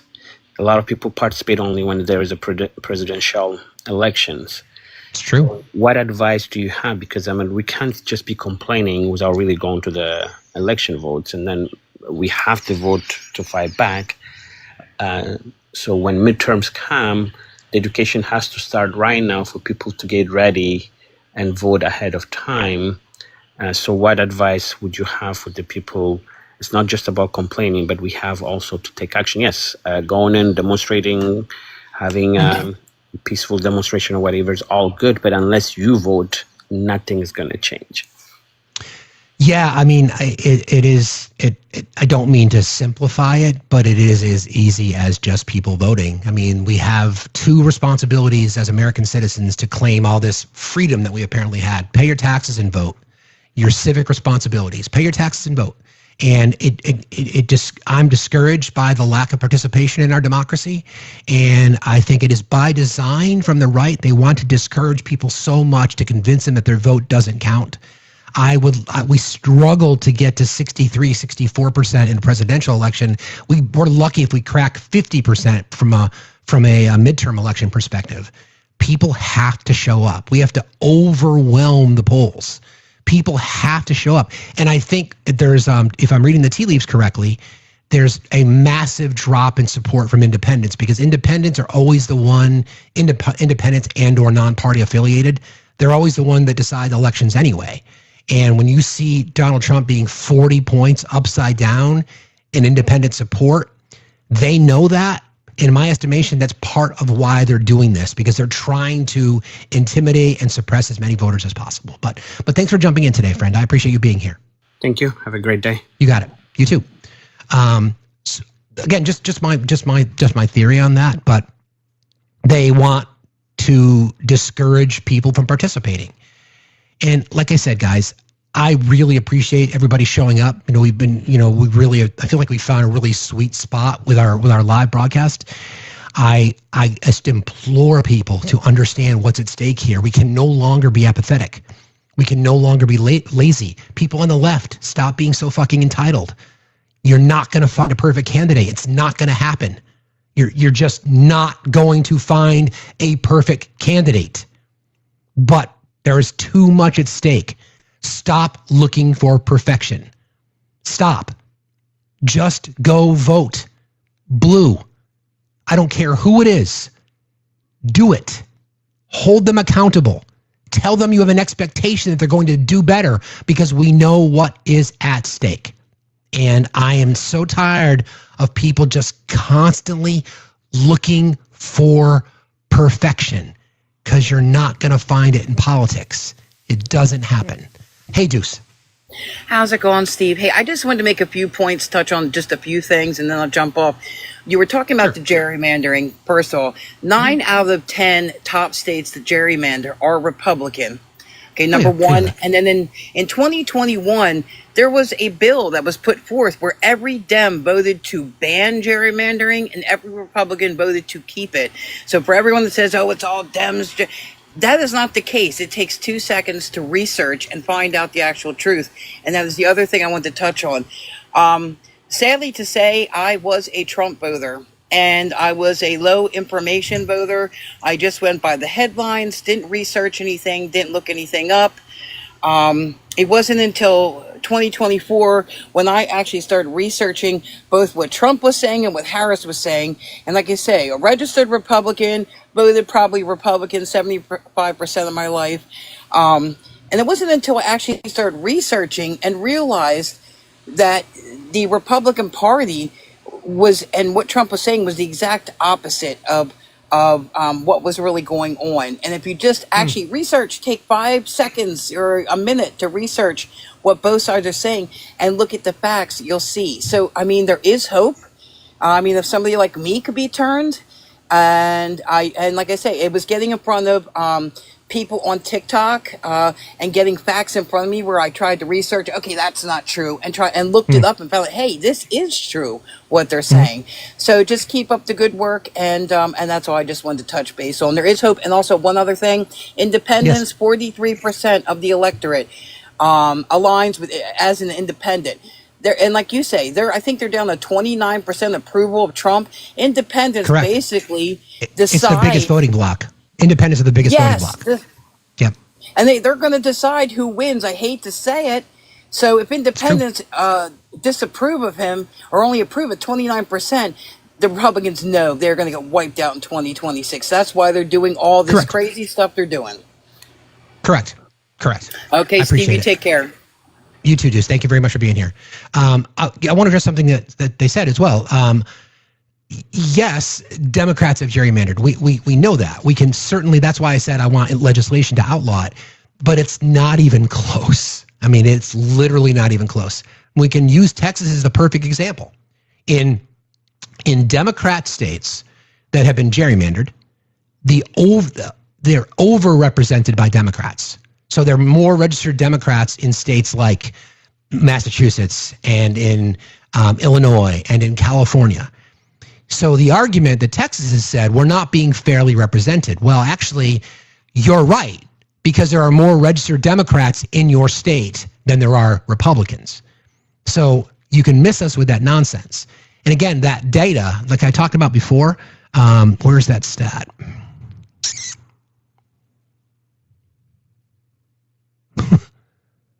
I see that, Chelsea. Thank you.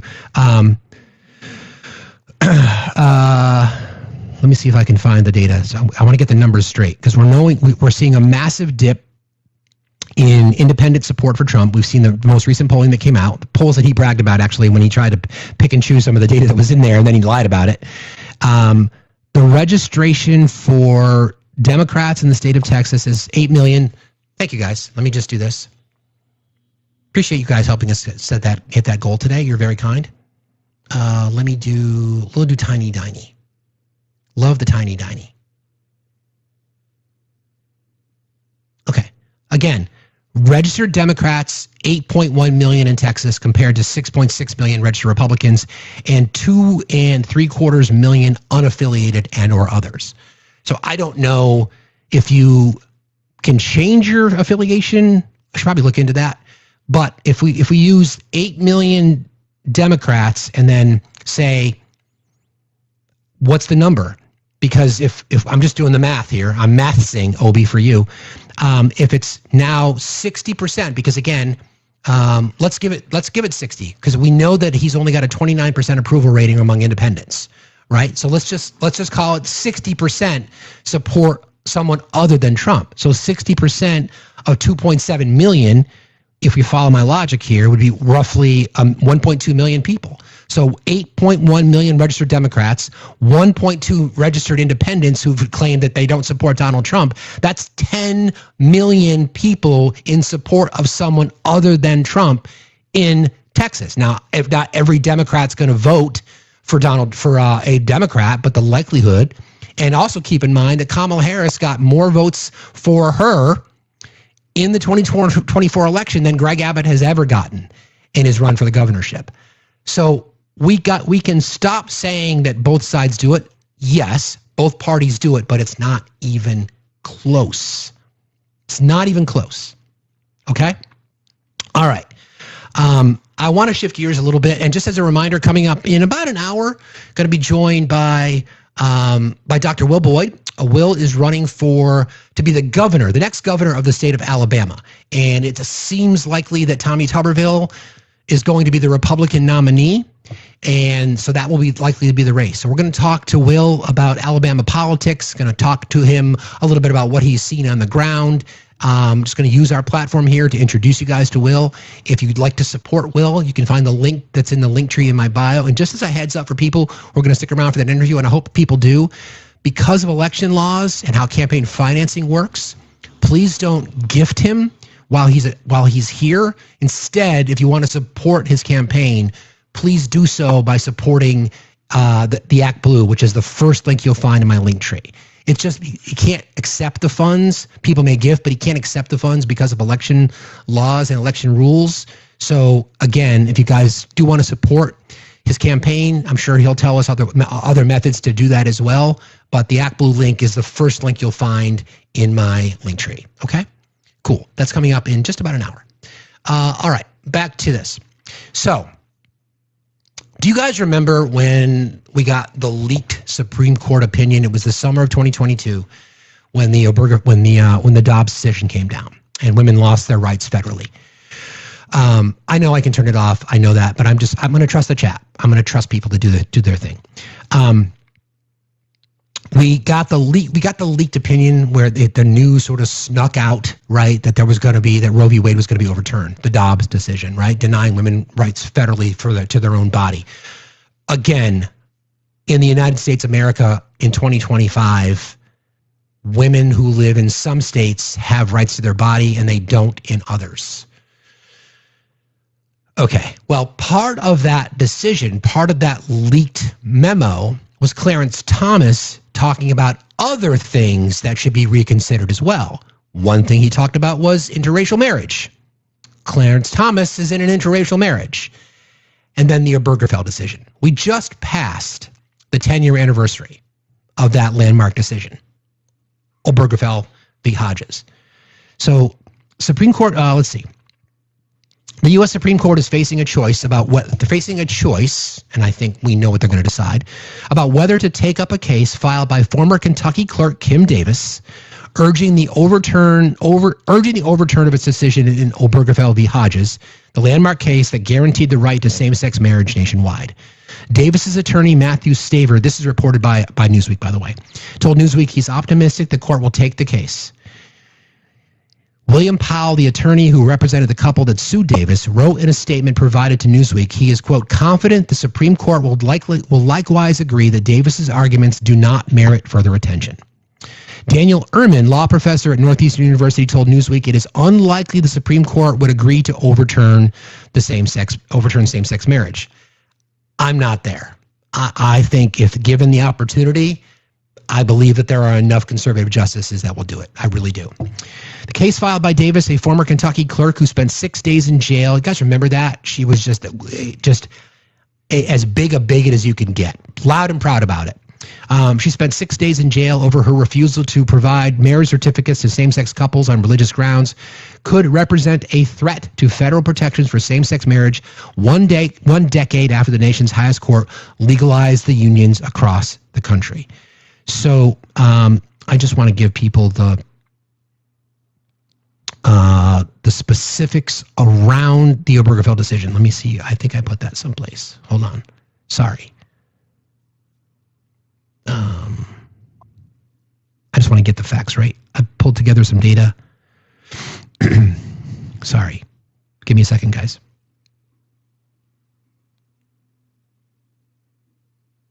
Do I not have it? I got to get a little bit more organized. I'm all over the map here. Hang on.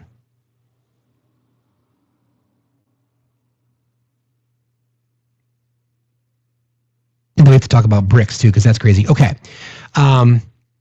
Before this case, some states recognized same-sex marriage while others banned it. Vermont, one of the early adopters for civil unions, and we saw a massive influx in our tourism business because of that. Multiple lawsuits were filed by same-sex couples challenging state bans, arguing they violated the 14th Amendment. The cases were consolidated under Obergefell v. Hodges, named after lead plaintiff Jim Obergefell, who sued Ohio for refusing to recognize his marriage to his late husband, John Arthur. Does the 14th Amendment require states to license marriages between two people of the same sex? Does it require states to recognize same-sex marriages lawfully performed in another state? June 26, 2015 was a decision in a 5-4 vote. Justice Anthony Kennedy, joined by Ginsburg, Breyer, Sotomayor, and Kagan, holding that yes, the 14th Amendment guarantees a fundamental right to marry for same-sex couples, and yes, states must both license and recognize same-sex marriages performed elsewhere. Their reasoning? The Due Process Clause.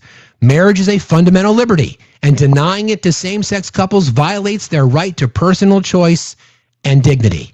Equal Protection Clause, also in the 14th Amendment. Laws banning same-sex marriage discriminate on the basis of a sexual orientation without sufficient justification. Kennedy's opinion emphasized themes of dignity, autonomy, equality, and the evolving understanding of liberty. The dissenting opinions, of which Roberts, Thomas, and Alito are still there. The other one was Antonin Scalia. They dissented, arguing the Constitution does not explicitly address marriage, so the matter should be decided by states and voters, not the court. The decision improperly removed the democratic process from the people. The impact. It legalized same-sex marriage in all 50 states, Puerto Rico, and all U.S. territories, required states to recognize same-sex marriages performed elsewhere, and cemented marriage equality as a constitutional right, though later cases and political debates have raised questions about its future in the court's composition changes.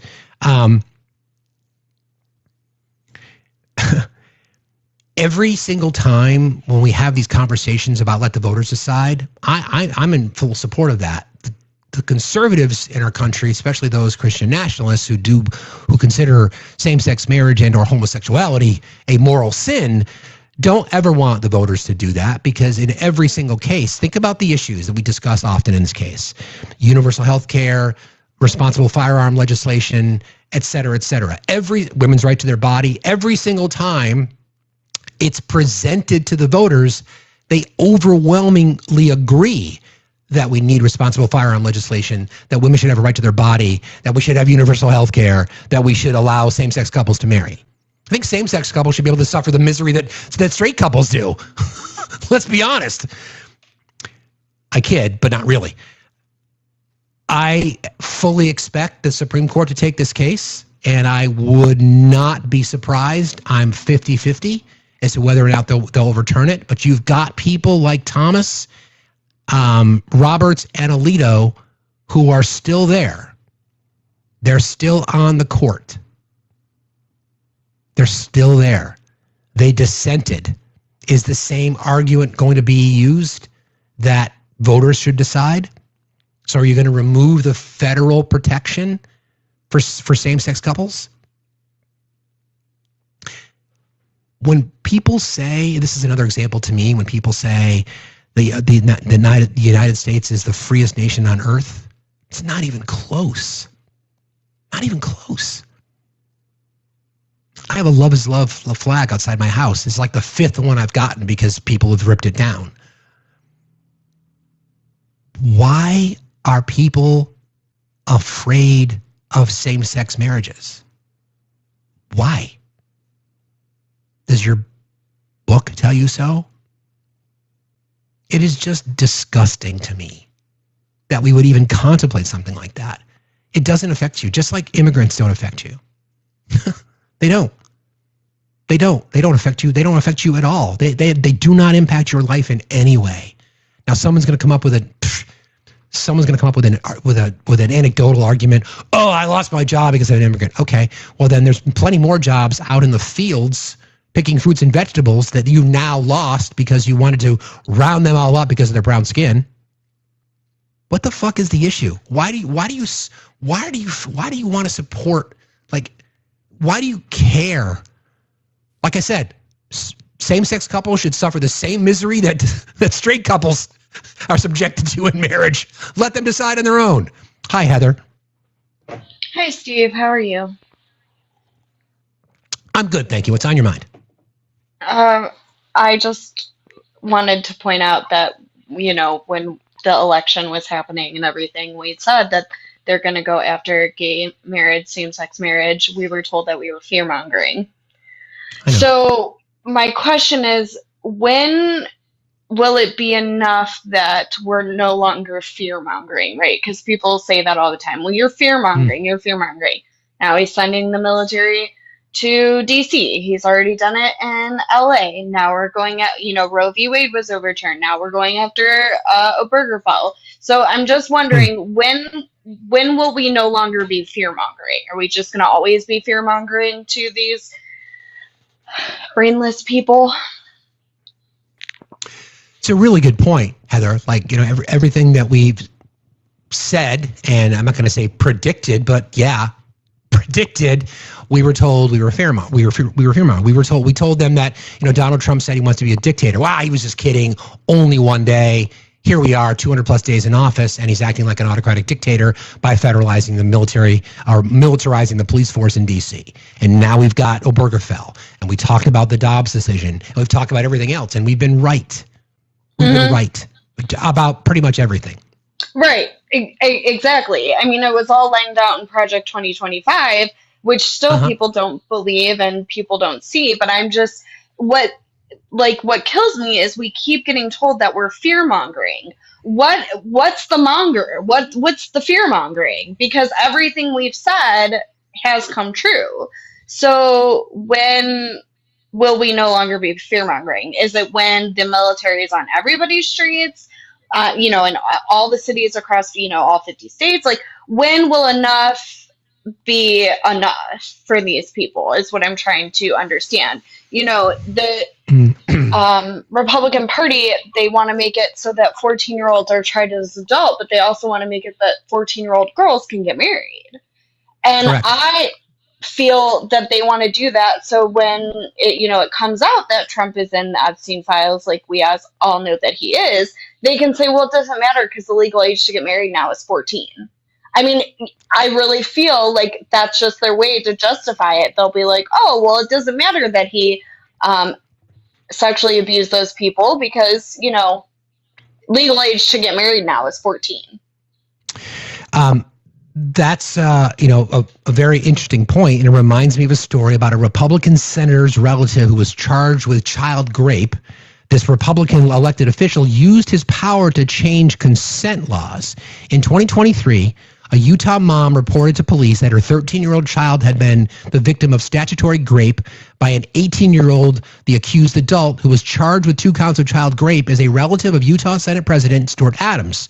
Over the last year and a half, Stuart Adams worked to change the age of consent laws in Utah, allowing his relative to evade first-degree felony charges and get off without a jail sentence.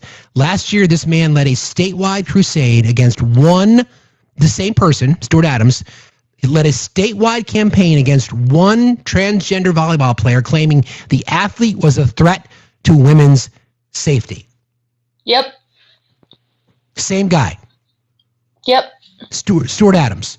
Say his name. Stuart Adams. Shame. Same guy. His own relative got accused of child rape, and instead of allowing the law, he changed the law to protect his relative and went after one trans athlete, claiming that that person's a threat to women's safety. Make it make sense. I mean, exactly.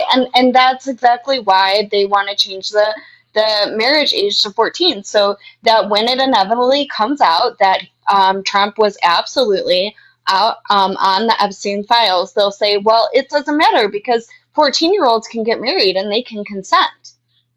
They're disgusting.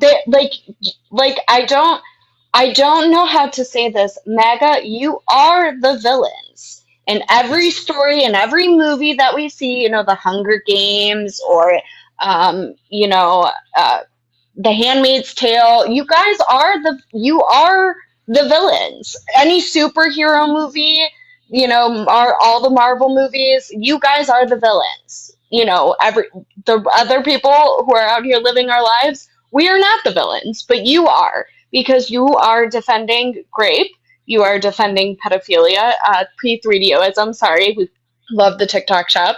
But yeah, you guys are the problem. You absolutely are the problem. And I think, I don't know.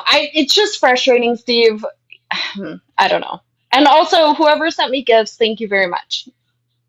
No, you're right, Heather. I mean, we've seen this before. So just think of it this way: instead of addressing the issue and wanting, let me back up a second. The religious right, the evangelical right, the people that want to say that we are here to protect kids, the same people that supported, candidates like Roy Moore and others, the same people who now are celebrating the fact that Marco Rubio has disbanded the human trafficking program within the State Department, meaning cutting funding for a group that was dedicated to helping root out and hold accountable people who are actually trafficking children.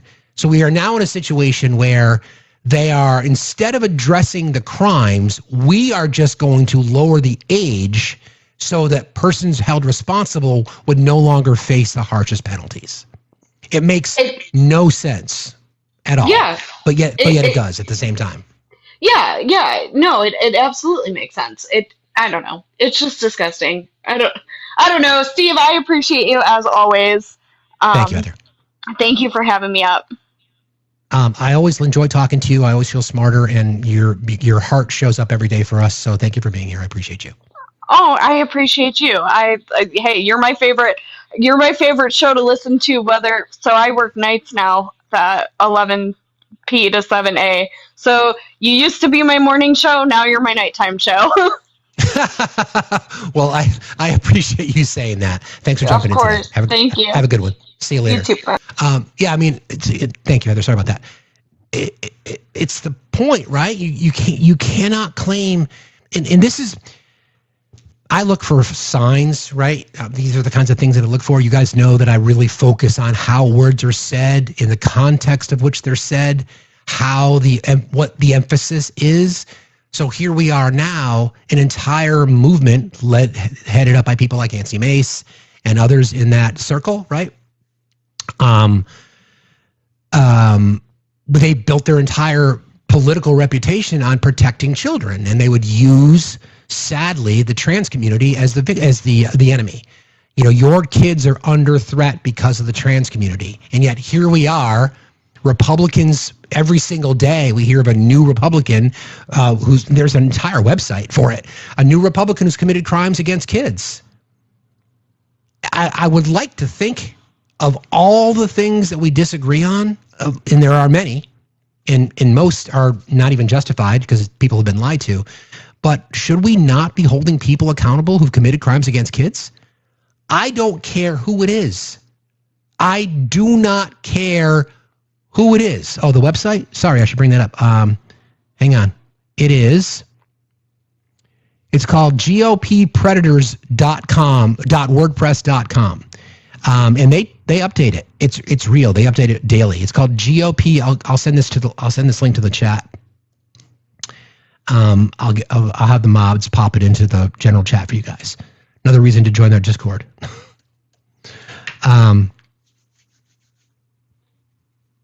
There's a website that tracks it. Like, what? We know it's real. We know it's real.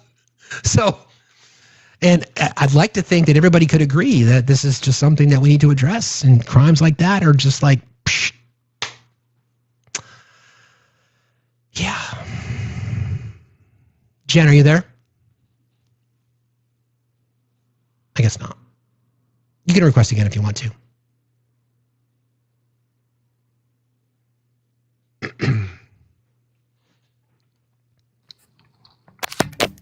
Hey, Devo.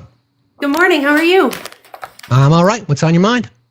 I requested up there was actually a couple comments about basically with regards to the Supreme Court looking to overturn same-sex marriage, and there was a couple bigots in the comment section that were saying that they wouldn't be looking at it if we would stop pushing it on their children. And I just want to tell you, everybody, that is not happening in schools. There is no LGBTQ pushing or education in schools. The most that they're doing is if a kid says, oh, hey, why does that person have two moms? Oh, because they love each other. Okay. Correct. The kids are fine with it. It's the parents and the adults that are the ones having the issue. And if you want to talk about, quote, culture being pushed down, just take a look at everything you see every day between commercials, TV, magazines, and straight culture is being pushed down everybody's throat. So to go and say that LGBTQ is being pushed on your children is disgusting, and you need to get an education. We want to teach people that it's okay for someone to love another person or be who they are. So fuck you, those of you that don't feel that way. Yeah, Devo, I mean, I agree. I mean, I'm not going to say it's weird, but for those of us who just don't understand why there is such an issue with just allowing people to be, and that's the contradiction that lives in MAGAverse, right? Mm-hmm. They lived under this umbrella that I just want the government to be out of my business. I don't want the government telling me what to do. I don't want the government saying that I need to be this or be that.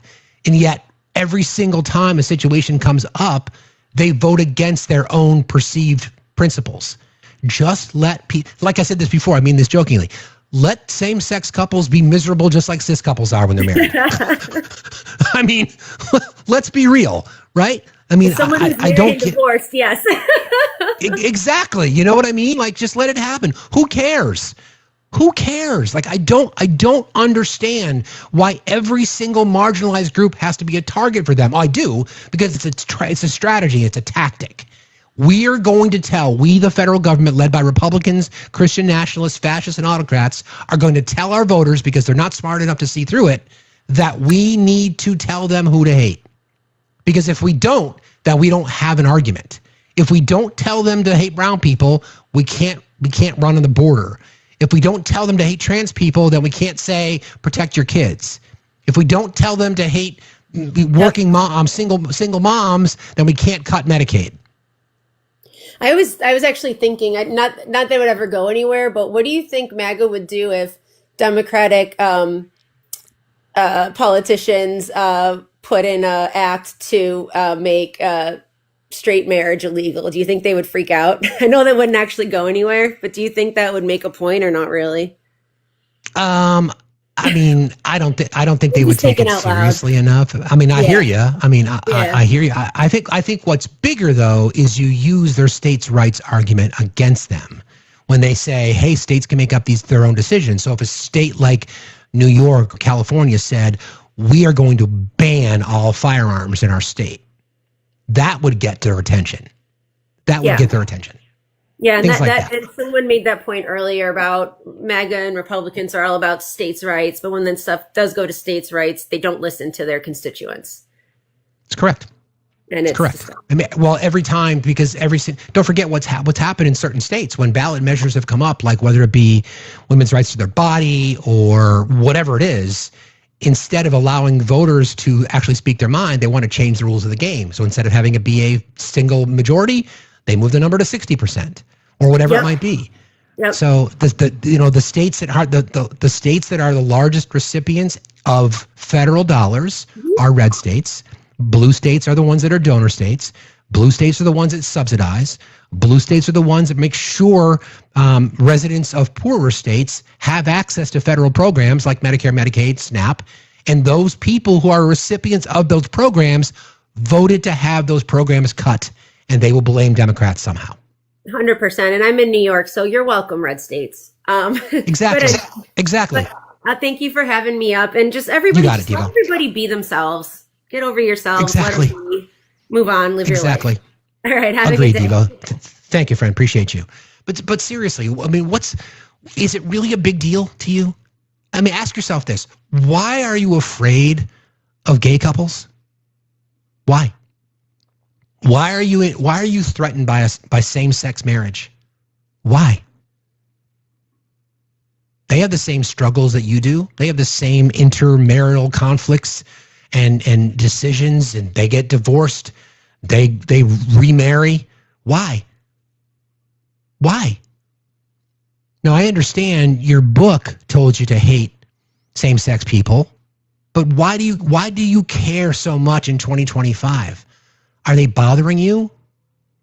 Does their house look nicer? Okay. Are you intimidated by their sense of style?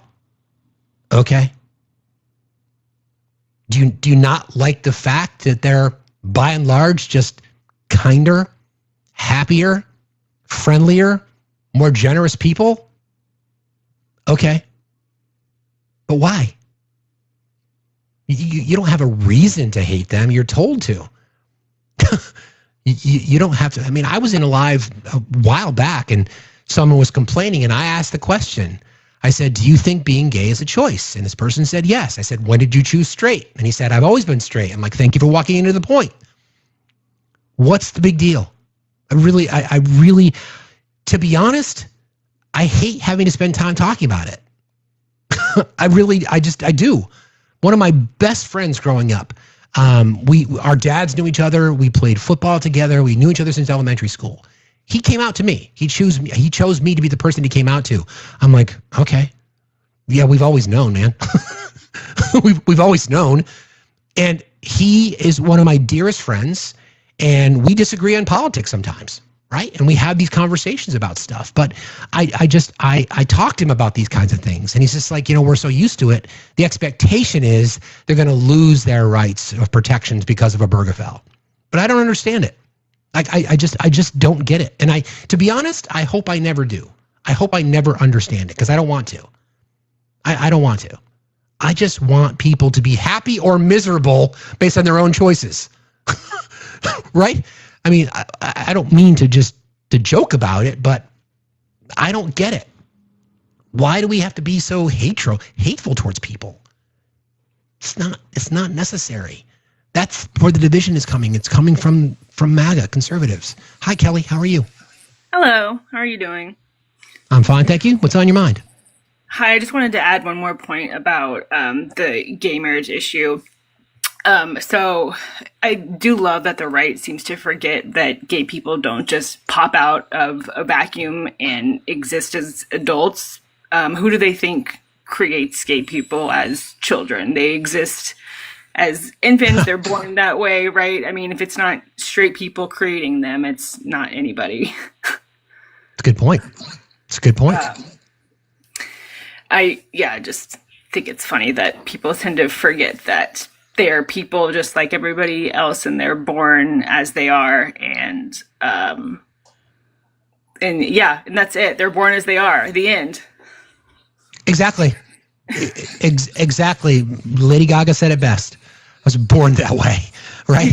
So, I appreciate it, Kelly. I mean, again, I fully expect the Supreme Court to take this case. I don't know what they're going to rule, but I expect them to take it, which I think is just dangerous. It's not like we said this wasn't a possibility, because it is. And here we are. It's so scary that we are here. Agreed. Thanks for jumping in today, Kelly. I appreciate you. Thank you. Love the show. Thank you so much. Thank you. Appreciate you. See you later. No, seriously, friend, just ask yourself the question, right? Like, I mean, people just want to be left alone to live their lives, right? Like, I've got a neighbor that I had to, tall fences make great neighbors. I've got a neighbor that lives next to me that I've had some issues with, needless to say, but so people tend to keep to themselves, right? And I'm fine with that. I'm just so tired of just targeted hatred towards people for no reason. People who are conservative Christians, you have no reason to hate gay people. You have no reason. You made the choice. You decided that your book of stories is more important than someone's dignity. You've decided that scripture that's been interpreted and then reinterpreted, then reinterpreted and reinterpreted and reinterpreted for centuries is more important than someone's individual rights, freedom, liberty, and dignity. What? That's just dumb. That's just a dumb way to look at things.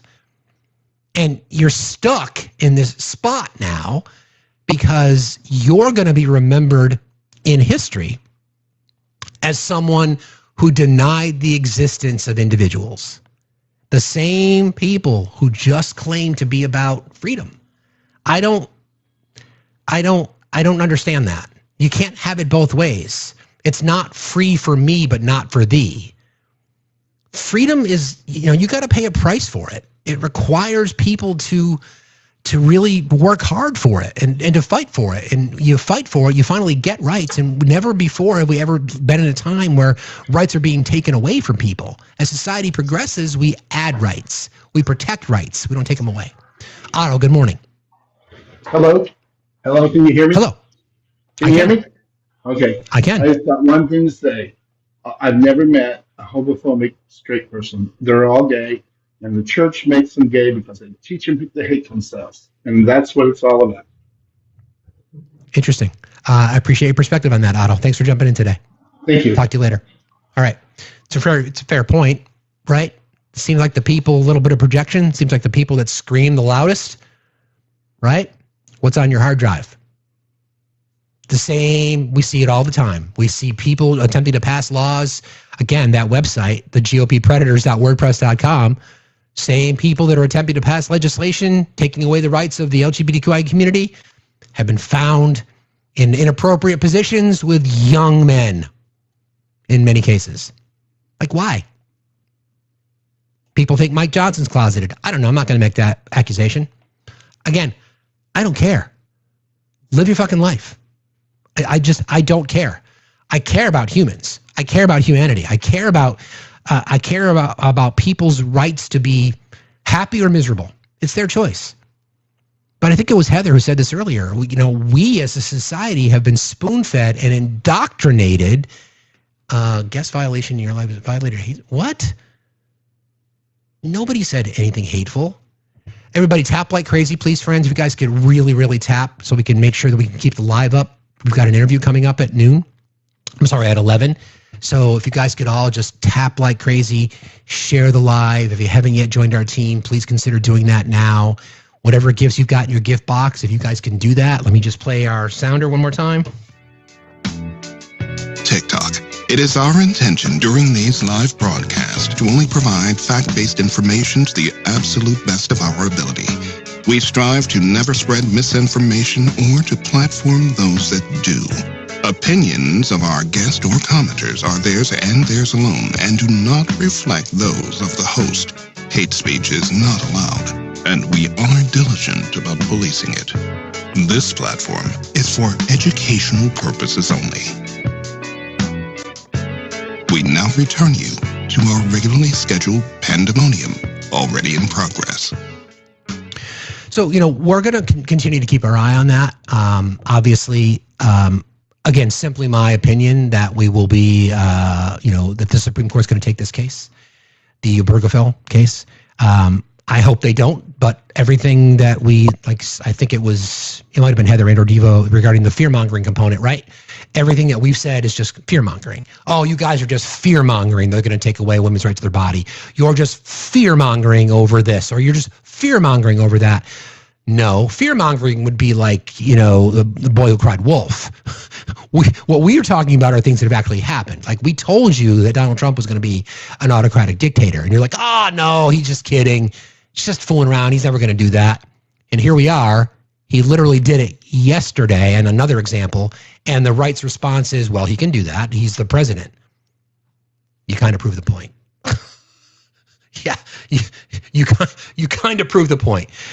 Okay, a couple other things that I wanted to kind of get to, and just as a reminder, coming up at 11 o'clock, we're going to be doing an interview with Will Boyd, who's running for governor of Alabama. Looking forward to it. Do you guys know the name Ryan Ruth? Ryan Ruth was one of the people who was at the golf course, right? He's the guy that the Secret Service got, who was one of the people that was accused of attempting to take the life of Donald Trump. This was after the Butler, Pennsylvania staged event. Yes, I will call it that. The man accused of trying to unalive the president in Florida last year was barred by a federal judge from seeing classified materials related to the case. The judge ruled on Friday that, quote, the United States has made a sufficient showing that the information at issue was classified and that its disclosure could cause serious damage or exceptionally grave damages to the national security of the United States. Do you guys want to know who the judge was that made that ruling? Anybody want to take a guess? You are the smartest chat on TikTok. Anybody want to take a guess who the judge was that made that ruling? Yes. Aileen Cannon. Aileen Cannon made that ruling. The court finds that the United States properly invoked the provisions of the Classified Information Procedures Act. Funny how she's addressing classified information, right? In this case, but no. We can't let the public see the information that Donald Trump stole. Funny. Invoke the provisions of the Classified Information Procedures Act and its classified information privileges to the information referenced as a classified order, she added in granting the motion. Ruth, 59, was recently granted approval to represent himself in his upcoming trial, so he cannot even see the information that's going to be used against him in trial. And I'm not defending him, just like make it be very, very clear. I'm not defending him. I am defending his rights to due process.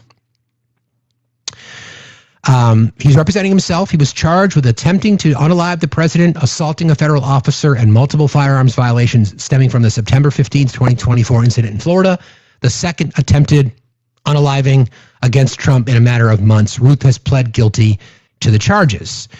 Prior to allowing Ruth to represent himself, Cannon told him in late July that his court-appointed attorneys, quote, will defend you far better than you can defend yourself, and I strongly urge you not to make this decision.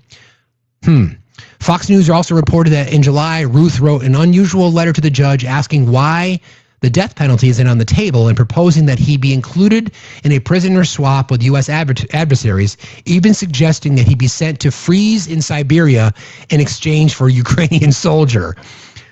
Why is the death penalty not allowed? He said. At nearly 60, a life of nothingness without love, what is the point? Why is it not all or nothing? Ruth wrote in a letter filed to the court. I quote, I had wished for a prisoner swap with the H group, Iran or China or Jimmy Lai or one of the 40 others, or to freeze to death in Siberia in exchange for a Ukrainian soldier, so I could pass away being of some use and save the court a mess. He then sarcastically added that the judge could send him away, which would give Trump a symbolic win. Quote, perhaps, Judge Cannon, you have the power to trade me away. An easy diplomatic victory for Trump to give an American he hates to China, Iran, North Korea, etc., etc., etc. It's just...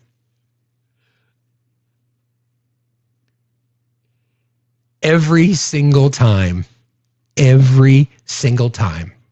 there's an opportunity to get more information connected to criminality, there's always someone stepping in to protect him. And why is it that we know more about the people, the CEO and the HR director, the infamous snuggle at the Coldplay concert? How come we know more about their lives than we know about the person who attempted to take the life of the president in Butler, Pennsylvania? Why is that? I know why, because I think it was a false flag bullshit staged. Didn't happen. It was fake. The whole thing was fake. Actually, you know what? That's really easy. We should get in the habit of doing that because MAGA's been doing that for years. It's total fake news. No one attempted to. Actually, it was nothing. It was totally phony. It was a firecracker on the stage. The guy who lost his life was staged. He was an actor. He's actually living in Costa Rica now under the witness protection program. Didn't happen. Yeah, it didn't happen. Total fake news. Completely fake. Completely fake. The election 2024, totally rigged. Elon Musk hacked voting machines, coordinated with electors in states to rig the election. Totally rigged. So much easier to do that. It's so much easier. Wow, that's simple. It's wild. Okay. Anyway, I want to shift gears a little bit, and I want to talk about. Someone asked me a question, and we've been talking about this in this space, like, who am I gonna hook my wagon to for 2028? I don't know yet. I'm a critically thinking voter, and people have to earn my vote. So that's the expectation. I know what's at stake. I'm not going to look for perfection. I will vote for the Democrat who is the nominee, because I believe that although far from perfect and a lot of criticism, rightly so, levied against the Democratic Party, they are certainly a lot closer to the things that I want than the fascist autocrats that are dancing in the gold ballroom. So people have asked, who do I want to hook my wagon to? I have come, I go back and forth on Gavin Newsom. And sadly, because Pete Buttigieg has recently said some things that I did not like in regards to the trans community, he's got time to redeem himself, in my opinion. I don't like the fact that he talked about fairness instead of human decency and dignity when it came to trans athletes. So that being said, there's a name that hasn't gotten talked about a lot from a presidential run, but someone who is making waves in the Democratic Party, and it's James Tallarico, who's a representative from Texas. He's been front and center a lot. He's been calling it like it is. The minorities that are harming America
Okay, so we're back here. So I'm assuming I'm going to win the appeal, but we'll see. Welcome back.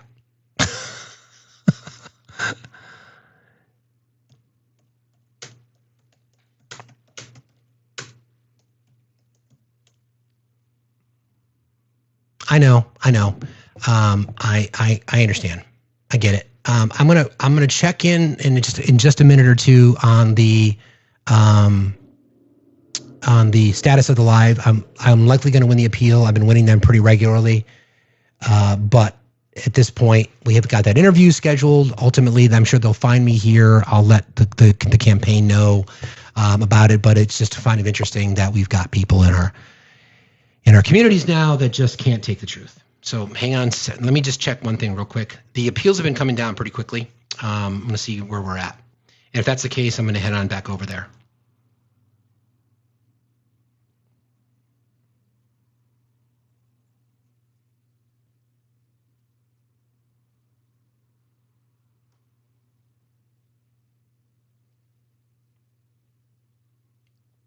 Hang on one second.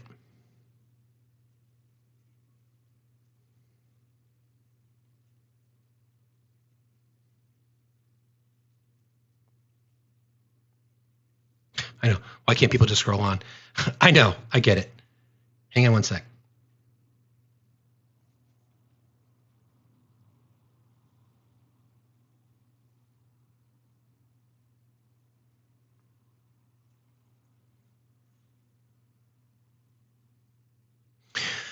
Everybody just keep tapping and sharing, friends. Appreciate you guys. Hang on one sec. I just gotta do this.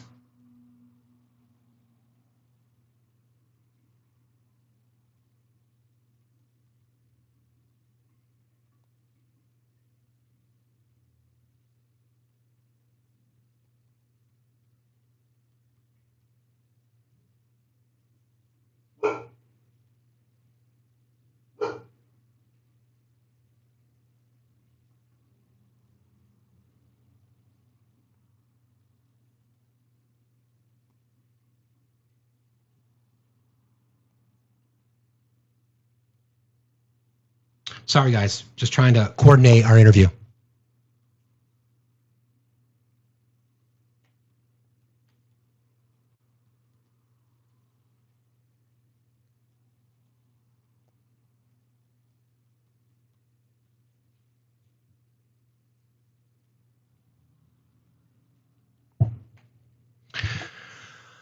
Okay.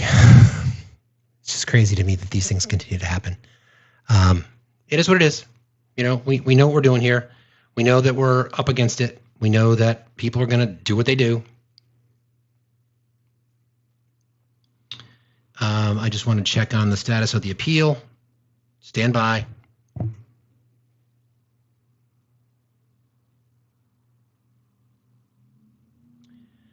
Well, we did not win the appeal. So we're going to be here for the rest of this week, most likely. But again, everybody keep tapping and sharing, please, friends. I really appreciate y'all very, very much. We need to get back out the FYP. I'm going to switch gears, and I'm going to go to this background so we can prepare for our interview with Will. I want to make sure that we're giving him ample time to have this conversation. And yes, I'll leave it right there. Hang on one second.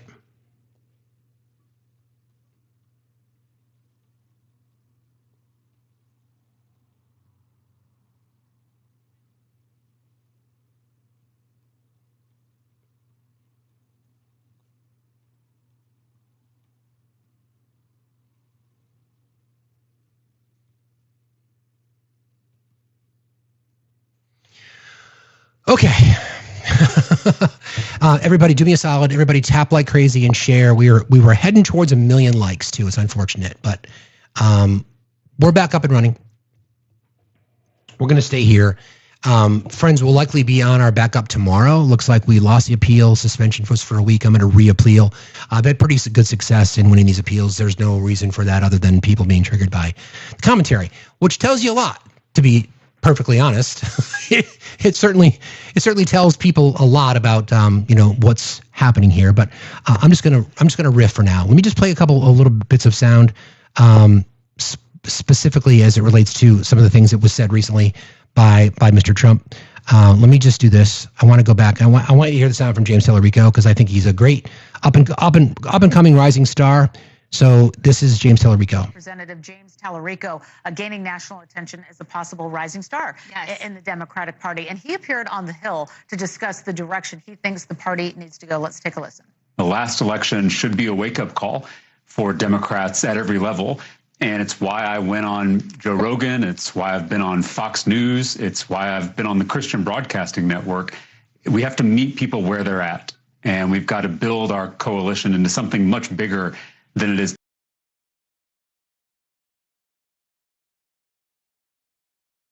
About addition, not subtraction. All right, Madeline, do you agree?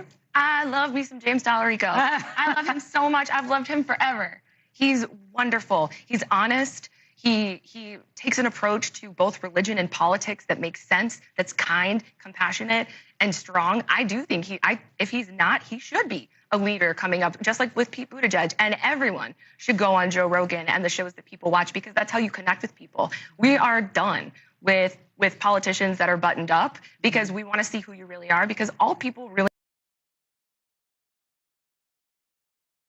right thing when nobody's watching. I've also got to ask you about Kamala Harris being on Stephen Colbert, okay? Recently, I made the decision that for now, I don't want to go back in the system. I think it's broken. What was your takeaway? She said, I don't want to work from the inside anymore. I think it's beyond repair. It's broken. But I think what's broken is actually her understanding of the system. Because and the piece that she doesn't understand is what Donald Trump is best at, which is persuasion. She doesn't understand that is a fundamental element of our democracy, is convincing people of what your opinion is, of what your policy points are. And she missed that. And so maybe it's not necessarily that the system is broken, it's that the party doesn't understand that that's such a fundamental piece. And Texas State. I think that's a really, really good point. And I've talked about this before, you guys, right? About how objectively, I'm going to look at this. I'm going to put my political strategist, communications person's hat on. What Donald Trump is exceptionally good at is that motivating, encouraging, reminding people of things, galvanizing them. Republicans fall in line, Democrats fall in love, right? So we live in a world now where that's been the message, right? So that is a conservative benchmark for the loyalty within their party. And I think and I don't entirely agree with what Kamala Harris said there, but there's some truth from a after action review, as we kind of go back and triage some of the things that happened from 2024, we have to look at that to say whether it be convoluted messaging or inconsistent messaging or whatever that might be, that's for them to figure out. I mean, I've made it very, very clear to you guys how I would approach this thing. I would approach it simply by saying, we've got things that are so much more important to talk about, like universal health care, like, education, public education reform, banning Citizens United, expanding the court. Things like that are policy decisions. They're just not motivating. The right in general doesn't really talk about it from a policy perspective. They talk about it from a culture war perspective. They are the ones who accuse the left of focusing on social issues, and yet that's all they do. That they tend to focus on social issues. So there are conservatives out there who are, how do I want to say this? Like I tried to classify the right wing and how they are, especially Trump voters, how they really are. It's probably 5 categories that they're falling into. I think that we have to accept the fact that there is a lot of hatred towards marginalized communities that are in there that they're not willing to admit out loud. But so there's the devoted followers that are MAGA, that no matter what Trump does or members of the MAGA movement do, they'll find a way to support it.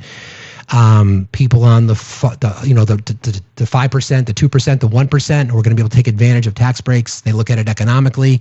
We know that by and large, this has been studied through politics and through the lens of political science, that right-wing voters tend to be more insular and selfish when it comes to voting. They vote for themselves. You hear it a lot. They'll say, I vote for my pocketbook. I vote for my wallet.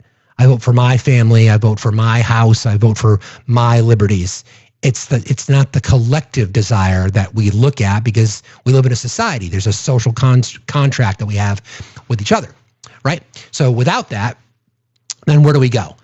And I think that is something that the Trump administration has done extremely well. And right-wing politics in general, I'm going to ask Will about that when we talk to him in just a few minutes. I wonder about that. I wonder about that approach and whether or not we can fix it. Hang on one second.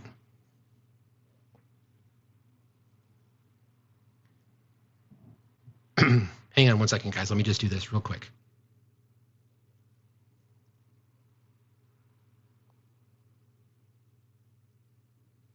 Stand by.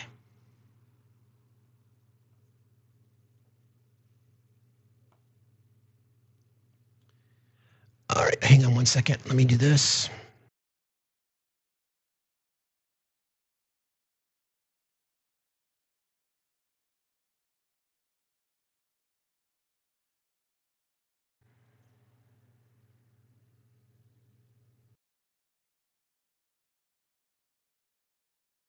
Asking. Yes, not my strong suit, but every once in a while I can do that.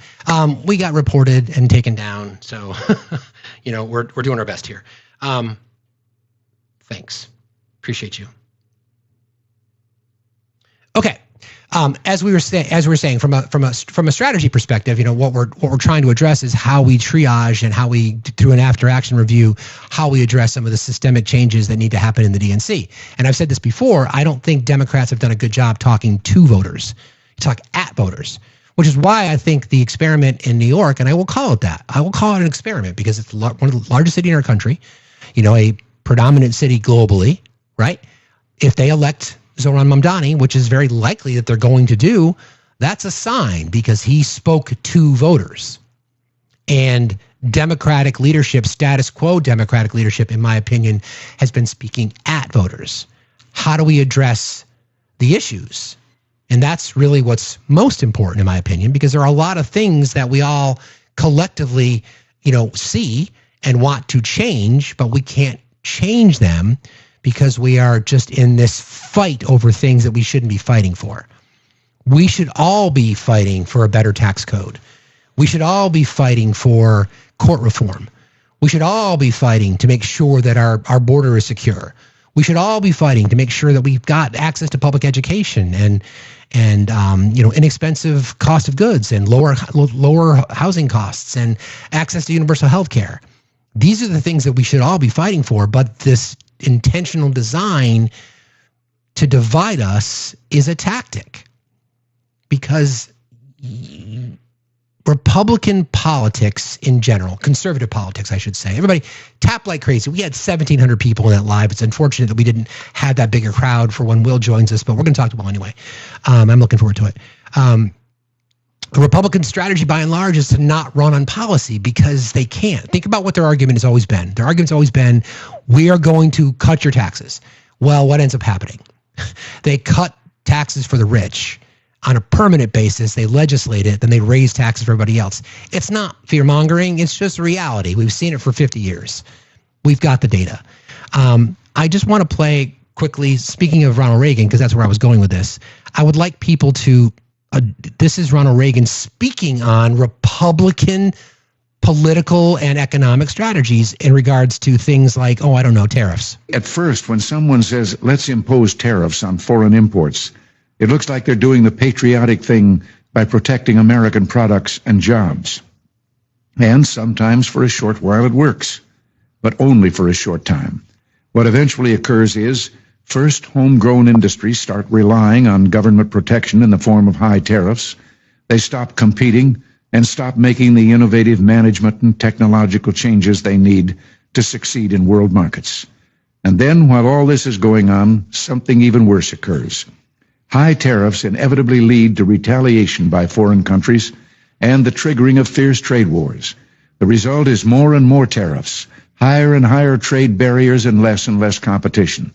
So soon, because of the prices made artificially high by tariffs that subsidize inefficiency and poor management, people stop buying. Then the worst happens. Markets shrink and collapse, businesses and industries shut down, and millions of people lose their jobs. That's Ronald Reagan, in case you guys didn't know, calling it like he sees it. yeah, you're going to see this short term, but the long term, and now we're seeing it. We're seeing inflation up. We're seeing price of goods up. We're seeing companies announcing downsizing. We know the jobs report because people can't plan.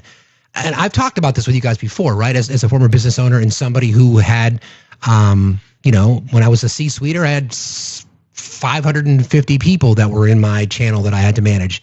And companies have to flex their hiring depending on what's happening. You flex based on seasonality. You flex based on product launches. You flex based on a variety of things. Companies cannot do that because they do not know the impact of tariffs. So that's why you're seeing downsizing. That's why you're seeing industries, with the exception of healthcare. We discussed this last week, right? Every single sector lost jobs, with the exception of healthcare. And what's going to happen when more people lose their benefits? That means fewer and fewer people are going to be going to hospitals, which means there'll be more cuts in healthcare. And when there's more cuts in healthcare, guess what's going to happen? Rural hospitals are going to close. It's not necessary. It doesn't have to be this way. Instead, why not invest in the sectors where there's potential job growth, like healthcare, like education, like manufacturing? Why not revolutionize our manufacturing as opposed to being stuck wanting to manufacture widgets? And the worst part to me is that there are communities across the country that are feeling the effects of it. I've got some sound for a farmer who talks about it. This guy is a farmer who is in agriculture, and this is just this is sad. Here you go. About $250,000 to $300,000 worth of revenue. Just left to rot. Yeah, which is one thing, but it's also lost revenue for the workers that would have been able to pick them had they been here. Oregon farmer Ian Chandler says about half his usual crew didn't show up this season, leaving him scrambling to backfill dozens of positions. You're calling them, I assume, individually and saying, what's going on? Yes. And so what are they telling you? Well, in the beginning of the season, it coincided, unfortunately, with a lot of really strong immigration enforcement down in Southern California, where our workforce comes from. And that kind of had a chilling effect on people wanting to move. While Ian says his workers are hired with what seemed to be a valid ID and work papers, fear of ICE raids kept many of them from traveling north this year. So that's impact, right? I mean, that's direct impact. People who just want to go out and do their job are just not showing up to work because they feel like they're going to get deported. I found it really interesting sound. You guys remember the show Boston Legal? James Spader, William Shatner. Always a show, in my opinion, that was kind of before its time because they really talked about things that were topical today. So there's this great monologue that I heard specific as it relates to immigration. So here you go. And what exactly do we mean by undocumented? Many of these people have documents spilling out of their pockets. They file tax returns, they're issued driver's licenses, library cards. The government actually paves the way for illegal immigrants to open bank accounts here. Bank of America and Citigroup offer them loans and mortgages. WellPoint, the nation's largest healthcare provider, sells insurance to them, while Sprint and Verizon offer them cell phone contracts. Contrary to the popular myth that undocumented workers are a drain on our economy, they are in truth vital to it. That's why this issue is so complicated. In a very significant way, either you or a family member or a friend, we all have at least one, if not many, undocumented immigrants living in our lives. And if we just start whisking them away, every one of us will lose people we care about, rely on, people we love. But with perhaps as many as 20 million undocumented immigrants living in this country, do not think for a second this doesn't affect you on a very personal level, as it affected my client. Father McClinton reached out to help somebody he cared about, one of his parishioners who needed a bed for her and her 8-year-old son to sleep on. Does that make him a criminal? The fact that we're in this courtroom to discuss anything other than what's to be done for this woman and her child, the fact that we're here instead to punish this priest, that's what's criminal. Right? Like we were discussing before we got the live taken down earlier, I mean, the question that I always ask is about basic humanity, right? There's no reason to hate immigrants. It doesn't matter what we tell the people on the right who are opposed to immigration. There's no reason for us to share the facts because they're choosing not to believe it anyway, right? It's a pretty simple process. These are people that are contributing. They're people that just, for whatever reason, I'm not going to judge them. For whatever reason, they made a decision to trek across the Mexican desert to try to find a better life here. They contribute to our society. They pay their bills. They contribute to taxes. They don't mooch off the system, et cetera, et cetera, et cetera, et cetera. It's like, I don't understand it. I just don't understand the hatred, other than there's no justifiable reason to do it. They're just told to. How many conversations have we had with people who say that immigration is their number one policy and they live in a state that's 2,000 miles from a border? It's like, it's just unnecessary. Now, do I believe that we need to fix our immigration system? Absolutely, I do. I absolutely do, and I think we can get consensus there. But I look at it differently. I look at it as if we focus on three principles: family reunification, economic needs, and humanitarian. If everything was rooted around that, you could pass legislation to address it. But why are we just continuing to pile on and targeting people that we don't need to target? I don't think it's necessary. And I don't know how we change it. I don't know where it comes from. But there's got to be activism to protect people in our country who just want to live their lives, just like we were discussing the Obergefell decision, just like we're discussing about parents who want to just adopt, just like we're discussing about women's rights to their body. People just want to be able to make their own decisions for themselves and not be told how to think. And I think that's been a very effective strategy from the right by saying that Democrats want to tell people how to think. It's just not true. It's just simply just not true. I don't know how we move the needle on this topic, but it's going to take activism, right? It's going to take people realizing that there's a better way to do things. It doesn't have to be about hatred. You know, I'm still not there yet about breaking bread. I'm not there. But as you guys notice, I bring up anybody who requests to join. I may not get to everybody, but I bring up everybody. I'm not afraid of conversations. I've just got a limit. I've just got a line of conversations that I'm not willing to have.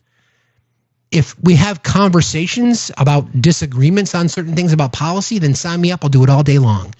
But I'm not going to allow people my space to share hateful rhetoric. I'm not going to promote harm there or platform harm, I guess you can say. I'm not going to do it. I see Victoria requesting, and then at some point, I'm not sure if there was. I just sent Will's campaign coordinator the link to my backup. I'm not sure if there's some technical issues there, but if he does join, I will bring him right up. Good morning. Good morning. Good morning. So one, I requested up because there's so much going on right now, but I wanted to address a comment that I see going by about someone who lives in Alabama. As a person who lives very close to you, immigration is an issue, and if you don't want to hear from other people in other states, move on. Like, I don't know how to help you, but move on. Oh, good. They're forcing anyway. Anyway, so I was in a town hall in Huntsville, Alabama last night, so I think it's funny that there's someone in the comments saying that. And it was just really interesting to watch this cross-state town hall go on and what people are concerned about and what they want to talk about. Because once you get past the, Tangerine Palpatine, ICE being a Gestapo, that kind of thing, it moved into policy, and people want to know how candidates and representatives are going to fix what's going on in our country. So I'm going to share with your chat and you a couple of things. I actually took one of your sentences and modified it over the weekend unknowingly. I was like, if a candidate is perfect, you're in a cult. Said that this weekend, and it's now something I keep saying because, the purity culture is strong, especially amongst progressives and Democrats. And I think that it's very important that we remember going into the 2024 or 2026 election that we shouldn't be looking for perfection, but we should be looking for the best transportation to get us the direction we're going. And I hope that every single person will do that. Trump is not perfect, but Trump is a terrible human being, and he proves that daily. Yeah, Victoria, I'm going to kick you because I'm going to try to find Will, and I want to make the conversation about him. So thank you for being here. I love you. Love you. Bye. Talk to you later. All right, bye. Elizabeth, I don't see Will has requested. I don't see him in the live. I'm not sure if there is just a little bit of confusion about where, because he can just request if he can hit the multi-guest button, which is down at the bottom of the screen, and that would notify me that there is a request, because I don't see him in the live. I'm looking, but I don't see him.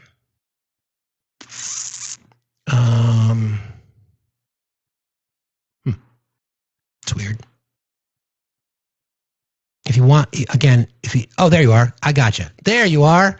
Okay, follow you back, and I'm gonna invite you up, Will. There you go. Okay.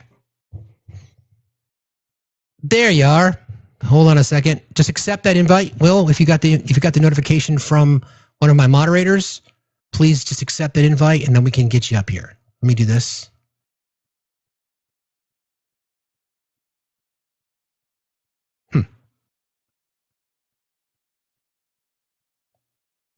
Not sure what's going on with that.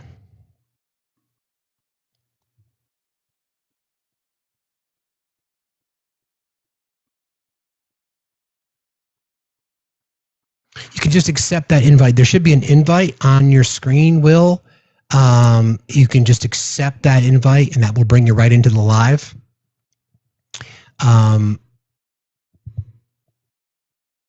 I see you in the comment section, but I don't see you.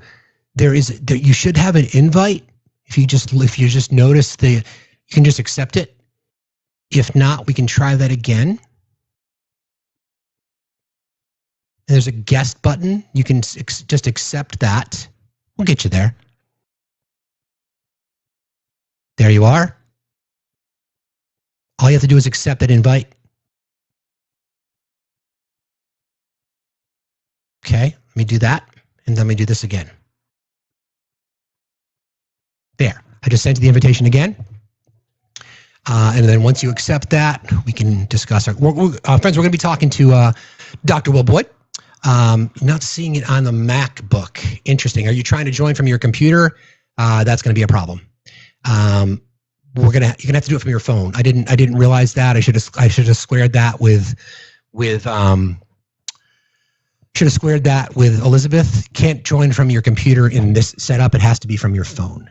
And that's the problem. So if you have the ability to flip to your device, we can reschedule if necessary. I'm happy to do that. We'll find the time for that.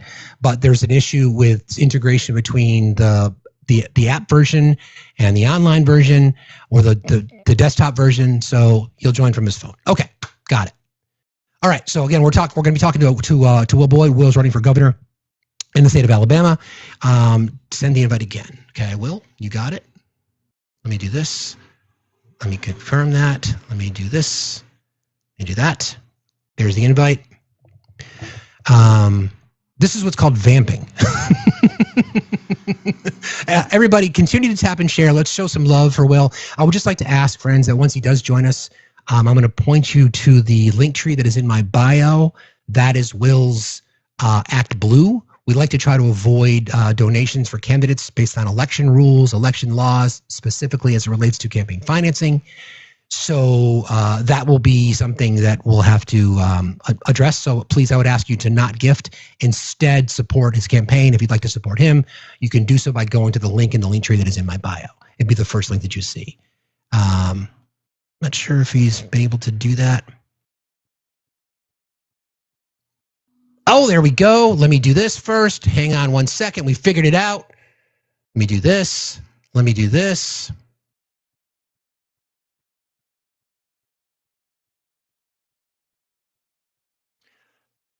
You're here.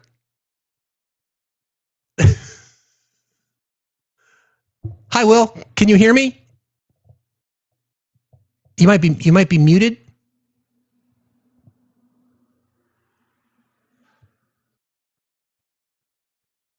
I don't hear a microphone. It doesn't sound like you're connected. Is there a mic on your I can't hear you, Will. My apologies. Don't know why that's the case. I'm not sure what's happening there. So what I want to do, for some reason, the mic button is not active. I don't know why that is. It does say that your mic is muted, except I can't send you the invitation to unmute for some strange reason. Mods, do you have any ability to help Will out? I did. I sent him an invite to unmute. I don't have the mic icon. If you want to try to, let me, what I'm going to do, Will, is I'm going to disconnect you, and then I'm going to re-invite you. So let's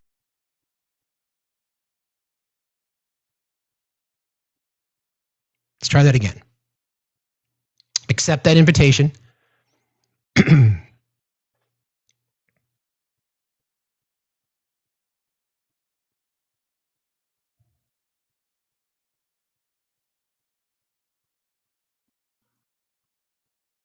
Could be settings. Yeah. You should have that invitation on your screen, Will, if you can just accept that invite and then allow TikTok to access your mic. We'll figure this out. Don't worry.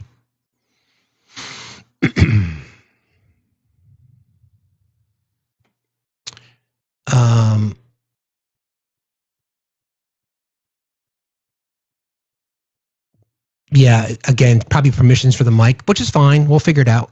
I'm sure it'll work here. Again, we're going to be speaking to Dr. Will Boyd, who's running for governor in Alabama. We've learned recently that the likely Republican nominee for the governorship in Alabama would be Tommy Tuberville. Of course, he's got a big name in Alabama, former coach of Auburn, right? So obviously that's a challenge, and we're going to talk to Will about that.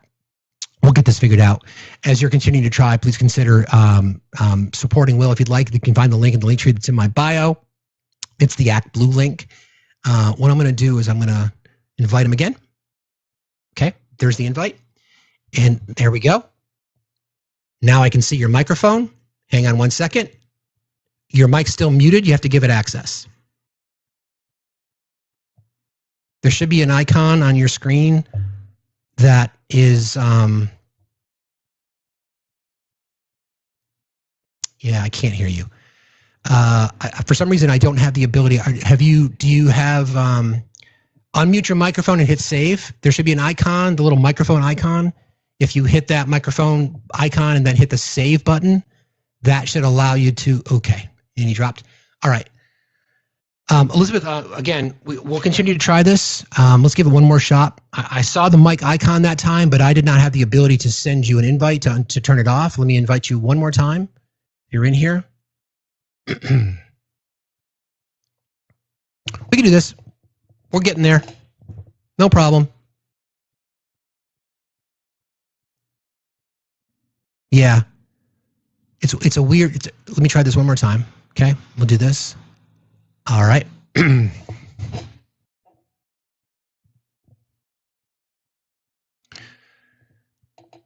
So there is a microphone icon, Will, that is what we need you to release. I can't, for some reason, I don't have the ability, I don't have access to your mic for some reason. So there's a microphone icon. If you click the microphone and turn it on and then hit save, that should allow you to, yeah, I can't hear him either. So this is what I'm going to do. Okay. Yeah, I see it as well, but I don't have the ability to turn it off. I'm sorry about that. Yeah, it's probably a settings issue. Exactly. It's probably a settings issue. So I'm gonna do this.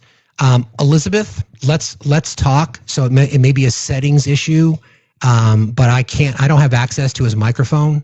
So he's gonna have to enable his mic on his phone to be able to turn his microphone on and off, because typically speaking, you have the ability to send an invite, but I didn't have access to that. By sending him an invite, that would allow him to turn out to accept the invite to turn his mic back on, but I didn't have that. So it's going to likely have to be a phone setting. He can try on the iPad. That can be problematic as well, but let's try the iPad. Let's see if that works. Let me do this. Let's try it again. This is what it takes to fight back within democracy. Patience, consistency. We'll get there. We will get there. Can't wait to talk to him. This is what it takes, though. Got to hang in there. We're in this for the long journey. Teamwork, it makes the dream work, as they say. So again, the invite is there. By accepting the invite, you should be able to have the microphone icon. It probably has to do with a setting. It's normally, I've had people join our lives for the first time, and it just may be one of those things. But we're persistent, as anybody knows that about me. Pretty persistent. How about everybody do me a solid and tap like crazy, and let's see. There's $20 left in that goal, guys. Somebody want to bang that out so I can get that off the screen? I'd appreciate it. My plan was to keep listening. Thank you. I appreciate you, Kelly. Appreciate you. Got a few more things we can get to. It's its first live event, and we'll get there. It could be crazy. So I'm going to decline that. Can you send him a wiki how to access my? I can't do that right now, but we can reschedule if we have to. It's go to settings, apps, TikTok, allow microphone. That's the process. So Elizabeth, you can remind him it's in the phone settings. If you go to settings, apps, TikTok, allow microphone, that should do it. We'll get there. We will get there. That's what we do here, right? This is what we do. Patience of a saint, right? Patience is a virtue. Patience is a virtue. We can totally do this. I think it's kind of fun. First of all, guys, I appreciate you all hanging in there as we try to effort through our tech. We'll get there. The question then is how we do things to fight back against democracy. And Will's made the ultimate choice to run for office, not just any office, but the governorship of Alabama. Since Alabama came up already today regarding immigration, we know that we can address some of the issues specifically with Will as he knows his state. And I'm excited to talk to him, and we'll figure this out. His mic's enabled.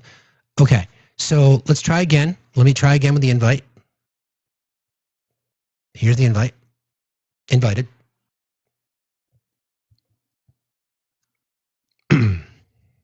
Is that an Android? Not sure. We're in for him. Yeah, exactly right. Will's in it for us. We're in for him. Why is it asking me to follow you again? Who knows? Yeah, it's the same settings. So I tell you what we're going to do. It doesn't seem like this is going to work out, so we'll have to figure this out today.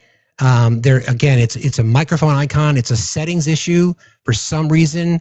I don't have normally what I can see are microphones. Like I can give you the ability to unmute or mute. If you can't see the microphone icon, I can't see the microphone icon, therefore I can't unmute it. If you can see the microphone icon, then you just have to click on it and then click save, and then that would open it up. Yeah, it's crossed out because it's muted. Okay. Will? Can you hear me?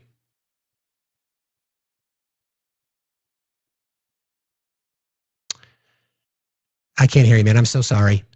Again, we'll have to reschedule. Elizabeth, why don't you reach out to me and we can reschedule and we can work through tech. It may just be a matter of a restart. So oftentimes TikTok can be a little temperamental, but it's probably a setting on his phone. If you go to settings under apps, look for TikTok and then enable microphone, that might help. So why don't we reschedule? I'm happy to do that. You don't need to apologize. Elizabeth, we will figure this out and we're going to be honored. You can see the people that are excited to talk to or hear from Will. We will get this figured out.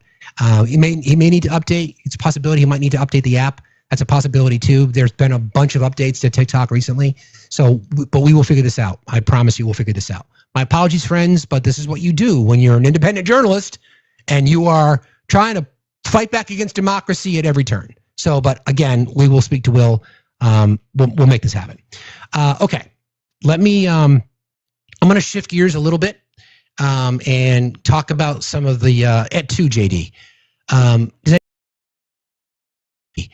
Does anybody know that reference when I say that? I think you do. When we're talking about J.D. Vance and, Et tu, Brute, you don't need the big screen. You're big enough. What's up, buddy? Hey, really quick, let me just put this out there. I've got the enterprise license for Zoom. Yeah.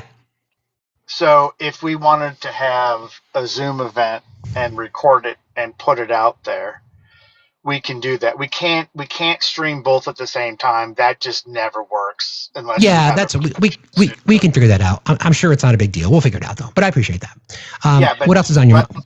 Yeah. Well, a couple of things. Somebody was up, and I can't remember who it was because I was out walking the dog. And they were talking about the term fear mongering, right? And how though MAGA doesn't know what the term means, and that's never been done by anyone on the left, especially in the last, I'll say, 10 years. It's not a matter of whether or not we are right or people predict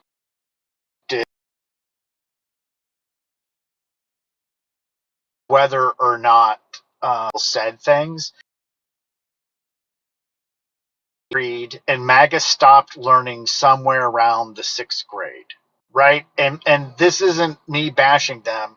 It's a matter of fact because their school systems are so underfunded that they haven't had the type of education that should have been afforded to them for critical thinking. Also, people have stopped reading. Every time I hear a guest talk about how they do research, if we could please stop saying that. Unless you have a master's degree or a PhD, you have not done research. You have looked things up on an internet browser service, and you have seen through your own bias by typing words in a particular string the results that you were looking for. That is not research. And this is the problem, right?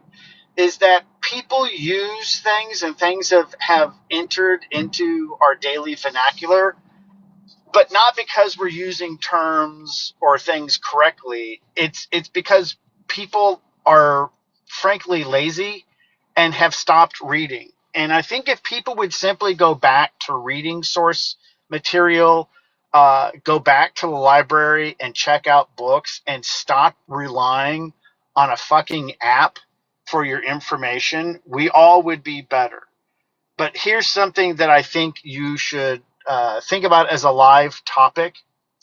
We always talk about voter apathy and low voter turnout. What would be really great is to look at the historical significance between voting rights acts and the suppression of the vote that actually led to voter apathy. It's not the other way around, right? The reason why so many red states were allowed to gerrymander is because they would restrict votes for those who legally had the right to vote. And then people, rightfully so, gave up because they couldn't exercise the right because red states made it so fucking impossible for people to vote that then they just came in and gerrymandered those people out of those districts, right? So I think this is part and parcel of the problem, and it kind of ties in everything all the guests were talking about today. It's not just that voters are lazy. We know that's true. A lot of people clearly don't vote. That bears out just in the math, right? And by the way, I heard you appropriately use the word maths, and yes, it did get me excited while I was walking the dog. Thank you. But I would like it if we could get back to the fundamentals of education, using words correctly, and more importantly, helping people understand if you want to prevent gerrymandering, you have to make sure that not only that you do vote, but that you get other people to the polls as well. You can't just sit and do nothing.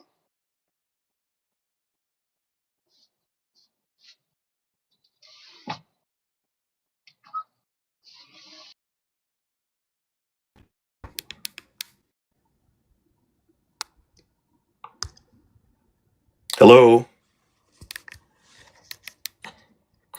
But I can't hear you. I can't hear you. This is crazy. Oh my goodness.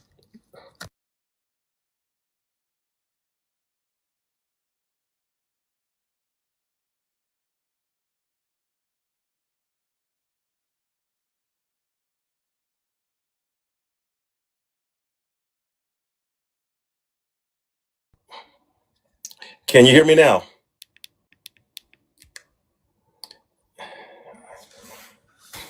Cannot hear.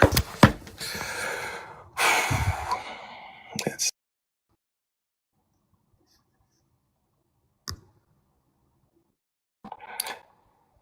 uh,